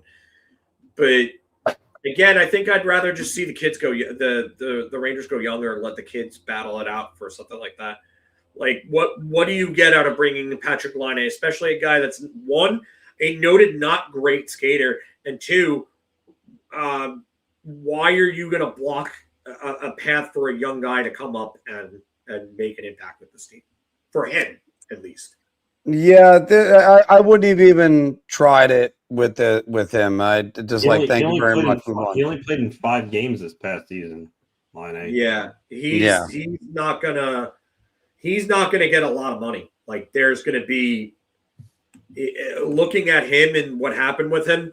I definitely don't see him getting significant money. He's going to be a cheap depth option for somebody, and that's where I think somebody could take advantage of it. But again, all right, he's only 28, which he's still relatively young, but he's probably going to have to take a quarter of what he's making right now. Yeah, if that. We'll get on this one in 1 second, but first, let's go to what Anthony's got for us here. Yeah, I introduced this last week. This happens to actually be a Ranger one, so test see if you guys. I feel like Phil will be able to ace this, but okay. So what is this, Anthony? Broadway really prospects. Name every New York Rangers first round pick since 2010. Okay, so 2010. We want to start it off, Phil. Yeah, one of the ones I hate the most, Dylan McIlrath. Yeah, Dylan McIlrath is one of the worst picks that the Rangers ever had. And it's players that are selected by the team, right? So Mika Zibanejad is not counting in this? No. So the next one to go with JT Miller. 2011. JT Miller. Mark already said it. Miller. He's a terrible acquisition that they've traded for. So, wait, this JT Miller is not correct. Yeah, it is. He was a first-round pick in 2011. Oh, there it is. Yeah. Did you select JT Comper? Yeah, I didn't put the periods in between J and T. So so you got to reset it though, because I think we only get strikes. Don't worry about it. Let's just keep going. We'll worry about that later. All right. 2012 Brady Shea. Yep. 2017. Anthony Duclair. No, he's second round pick. Anthony Duclair. He wasn't even a first round pick. Thought he was. And it was 2013 anyway. Well, I'm not going by the year. You don't have to go year by year, Phil. You can just say whatever it is. You have to name all the years. So okay, no, well, was not a first round pick, nor was he in any year. Well, you can just write in Leah Sanderson right now. So it's Leah Sanderson and Filipino in 2017. Yeah. 2018 has 3. Yeah. So you have obviously Kravtsov, Miller, and Lundqvist. Yeah. I'm emphasizing the K to make sure that you put that in there.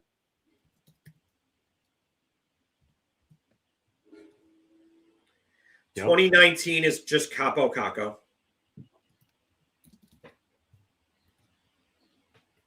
2020, there's 2. It's Lafreniere and Schneider. That's right. Alexis Lafreniere. Yeah. Mm-hmm. Phil, what year does that go to? 2024.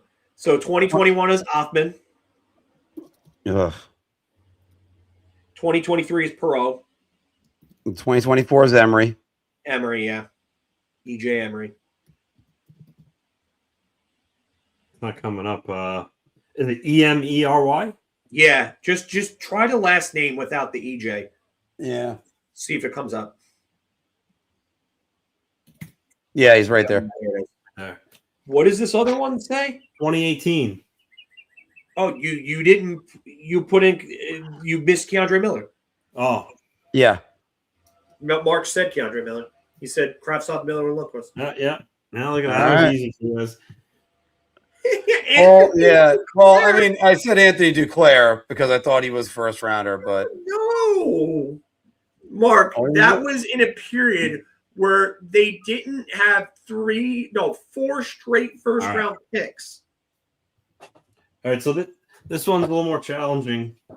This was third time's a charm. Name the last 16 players selected 3rd overall in the NHL entry draft. Ooh. Oh dear God, I got no shot at this one. Oh man! All right, so hold on. Just go back to 2009 or 12 or 10. Oh wait, 10. 3rd overall. Third overall. Go. So this is 2010. 3rd overall. Was it Gus Branson? What team was it? I can't see it. Florida. Good Branson. Yeah, right. It is Good Branson. Yep. And then 2011. 2011. What team is it? Florida again. Florida again. That would be Huberdeau. Yep. And then that Jonathan or Justin? And then Montreal 2012. Was that Greg? Was that no? That wasn't Greg. Galchenyuk. Yeah. Yeah. That was the Yakupov draft. And then Tampa Bay 2013. Drouin. Yeah. Drouin 2014 Edmonton. That's Draisaitl. Draisaitl. Yeah. 2015 Phoenix. That's Dylan Strome. Dylan Strome, yes, good call. Yeah. 2016 Columbus. My favorite guy, PLD. I was gonna let you have that one. Look at Mark getting the draft. But I mean 2017 Miro. Heiskanen. Yeah, Miro. 2018 Montreal. Everyone's favorite RFA offer sheet, Kotkaniemi. Yep. Yeah. 2019 Chicago. Kirby Doc, who's now on Montreal. Yep. Look at Mark Killam draft picks. Ottawa 2020. Yeah. STUTZ. Yeah. STUT. Why isn't he coming up? STUTZ. I think it's. Let me just try type. Oh, there you go. There you go. Anaheim 2021. That was. Hold on. 2021. McTavish. Yes. Yeah. Yep. I believe so. Yeah. I think it's McTavish. Yep. Yeah. Okay. Phoenix 2022.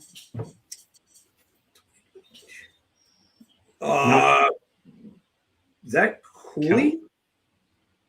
No, Cooley. Keller's 2016 draft. Yeah, Cooley. That 4 years ago already. Yeah, Cooley. I believe it's Logan Cooley. Yeah. Yeah, it is. Yeah, Columbus. Fantilli. Fantilli. That's Fantilli, yeah. And then this is Seneca. Seneca. Right?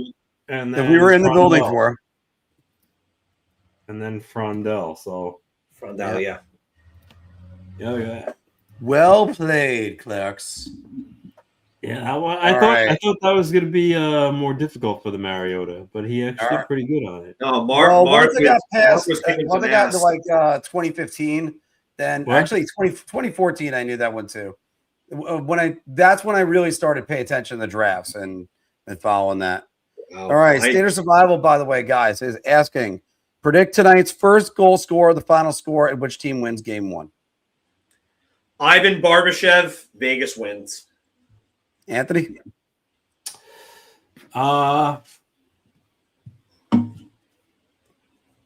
Predict the first goal scorer. I'm gonna go with Pavel. No. I'm gonna go with Shea Theodore, and Carolina wins. Oh, okay. Quick question: is Shea Theodore a power play goal? Even strength.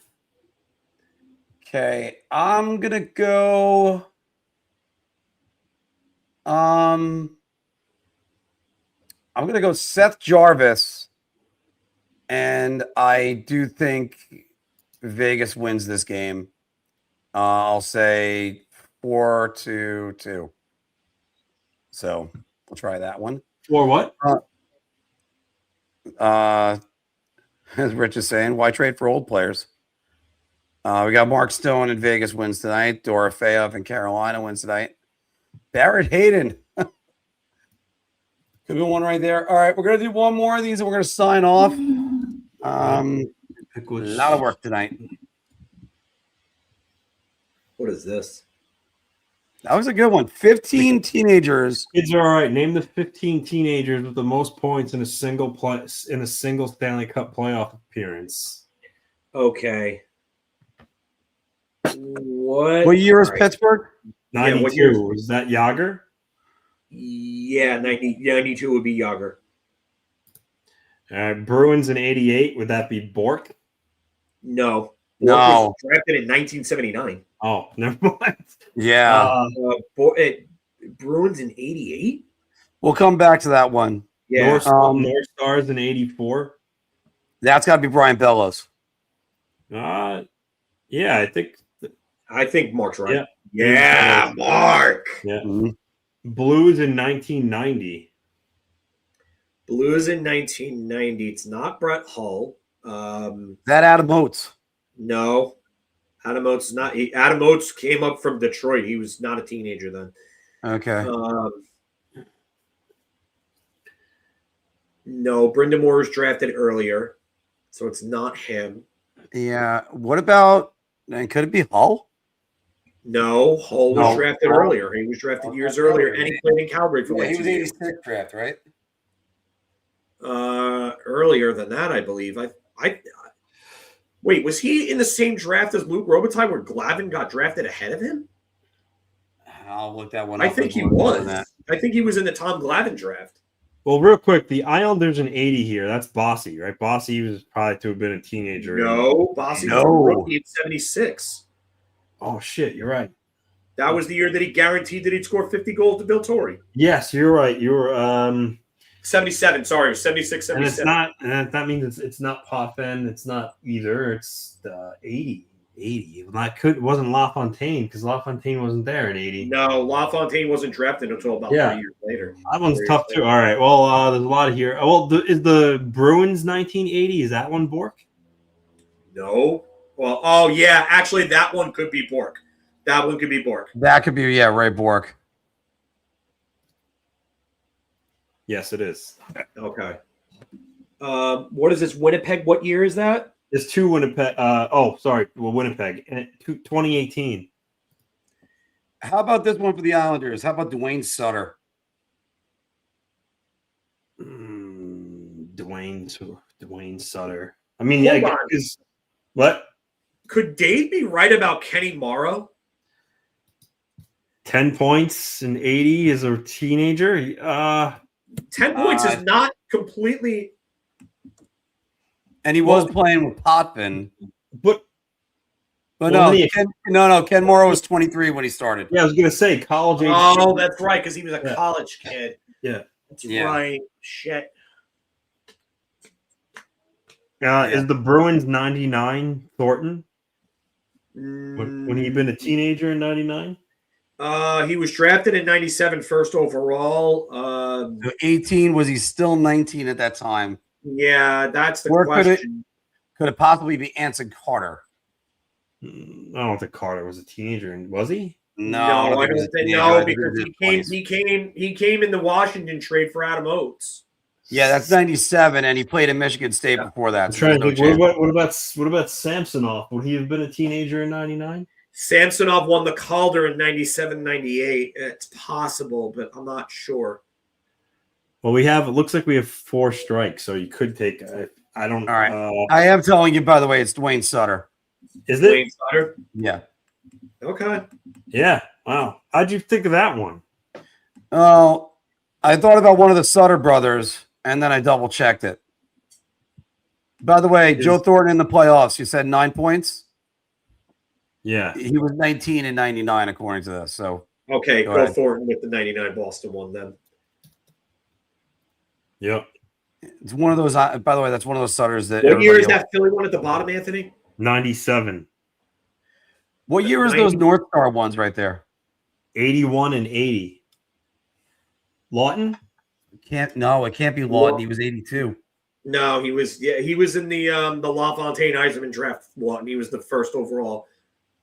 I don't think Malcolm Gray would have put up the points. How many points does it ask for each one? Well, the 81 is 13. The 80 is 11.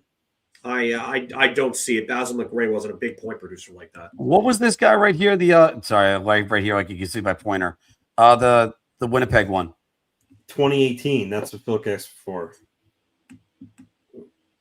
How many points? 12.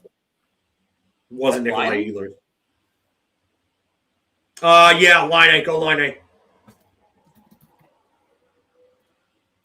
Yep. Okay. What's the Avalanche 2014? Yeah. That's got to be McKinnon. Is McKinnon. McKinnon had a friggin' he was blowing the roof off the friggin' place in that run. Yeah. The North Stars is 80 and 81, by the way. 80 and 81.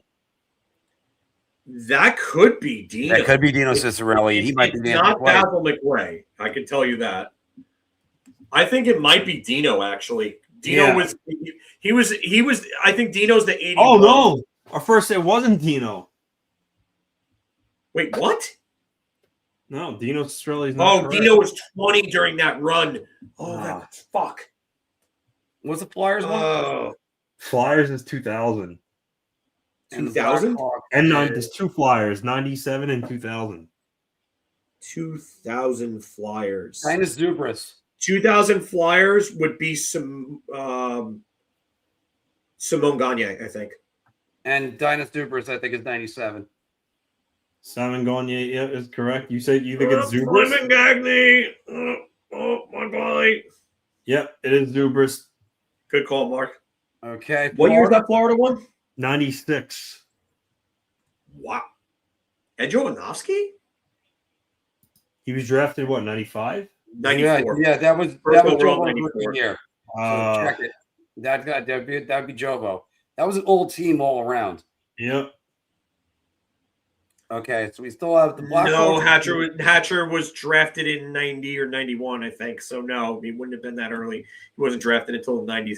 This might be one of those answers from Minnesota. Try Denny Marouk. And trust Todd. He's they are UK. Denny Marouk was a 60 goal scorer at Washington.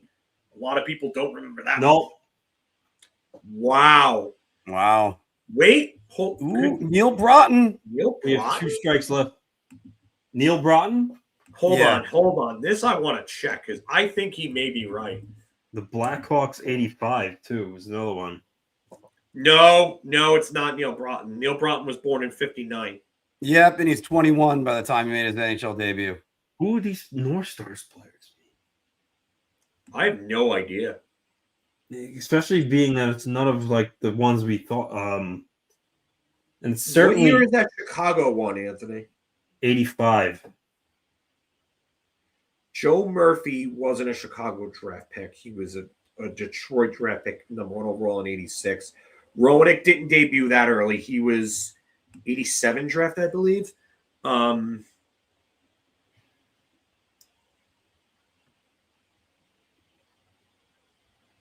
What year is that other Boston one? 88. No, Rick Middleton was also drafted by the Rangers. He was in the trade for Ken Hodge. And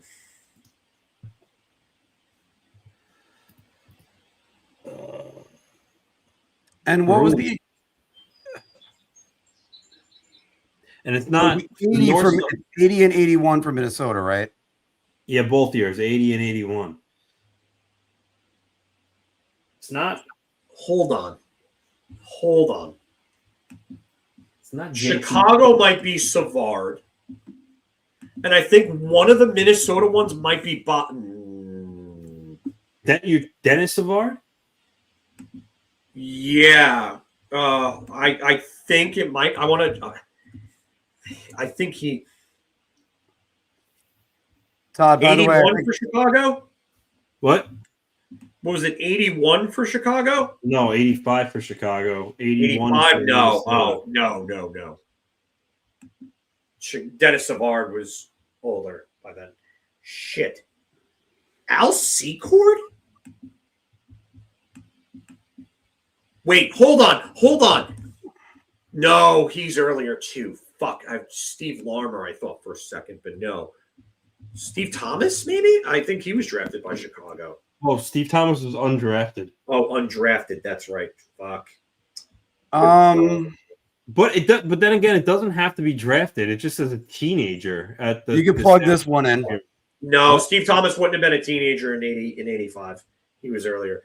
Al Secord wouldn't have been a teenager either. Shit. You can plug this one in. This is one of the answers. What? Brad Palmer, North Stars. You looked that up? No, Dave did, and then I just double checked it. Yeah. Kurt Frazier? That was one of the ones that was suggested. That St. Louis one completely stumps me. Troy Murray wasn't a teenager in 85, was he? No, he debuted in 82. Kurt Frazier was too old, so it couldn't be that one. I don't think Creighton would have even gotten the points. No. I know he fits the year. No, Creighton was drafted by Buffalo. When was Cam? How old was Cam Neely in 88? No, Wickenheiser was drafted first overall by Montreal, I think in like 80. 86, I think it was. It was something like that. No, it was earlier than that. Because 86 was Joe Murphy first overall. How old was Cam Neely in 88? He was with Vancouver, though. Remember, he got traded to Boston. And Neely, I think, was an 85 draft. Guys, I got to stop us because somebody did say the St. Louis guy. So I looked it up. It's Brind'Amour. It is Brind'Amour? Fuck, I thought he was too old. He was 19, 5 goals, 8 assists. Wow. I said Brind'Amour, but I thought he was too old. Now, Shit. The Bruins guy, that's still one that's somebody I know it is. What year is that again? 88. That was the year they got swept by the not Janney, right? Final. Janney was too young or too old, right? It's not Janney. Fuck, we have one strike left, right? Yeah. Yeah. Shot with Janney. And the 80 North Star one, I know it's not any of the guys that got traded to the Islanders and JP Parise or Drew Druin. They're way too old at that point. Yeah, I know it's Parise was the guy who scored the winner in 75. Yeah, I have no idea who the guys. I got it. I got it for the Bruins. Let me see if I can give you a hint.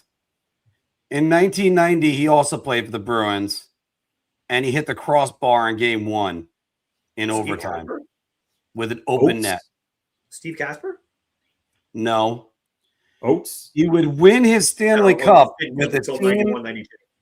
He would win his Stanley Cup, his only Stanley Cup, sort of like Dave Andreychuk in his last game. And it was, I believe it was the final game of his career. But nope, it wasn't. He had played 3 more years.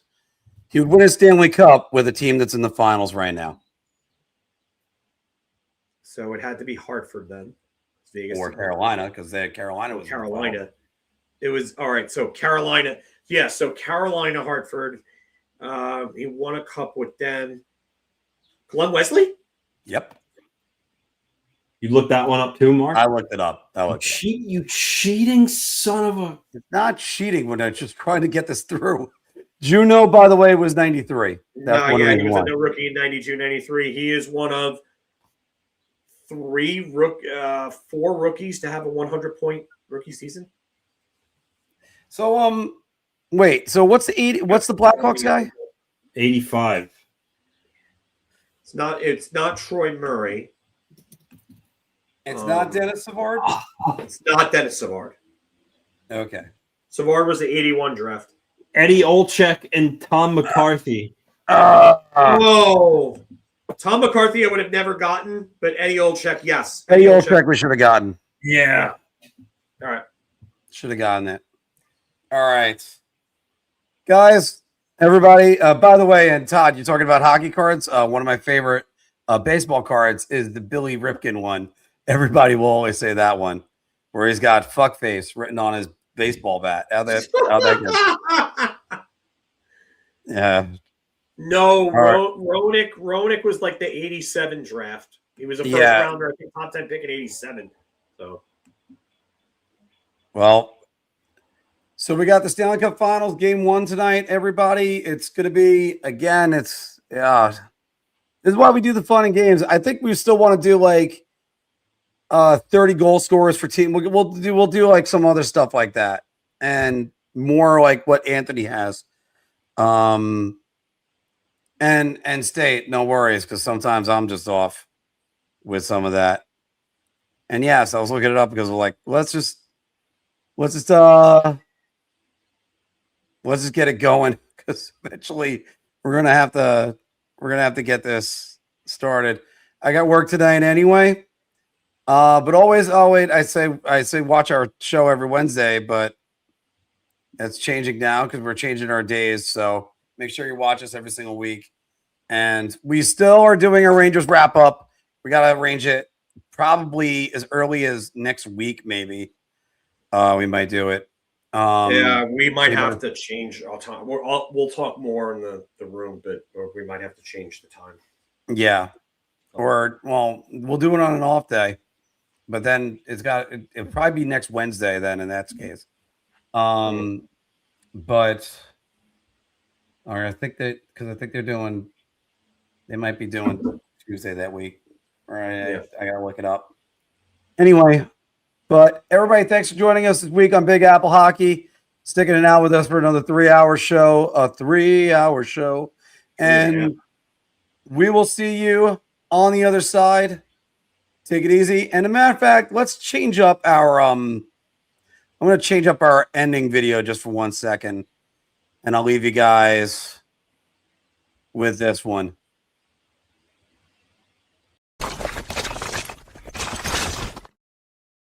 Officially turned around, guys.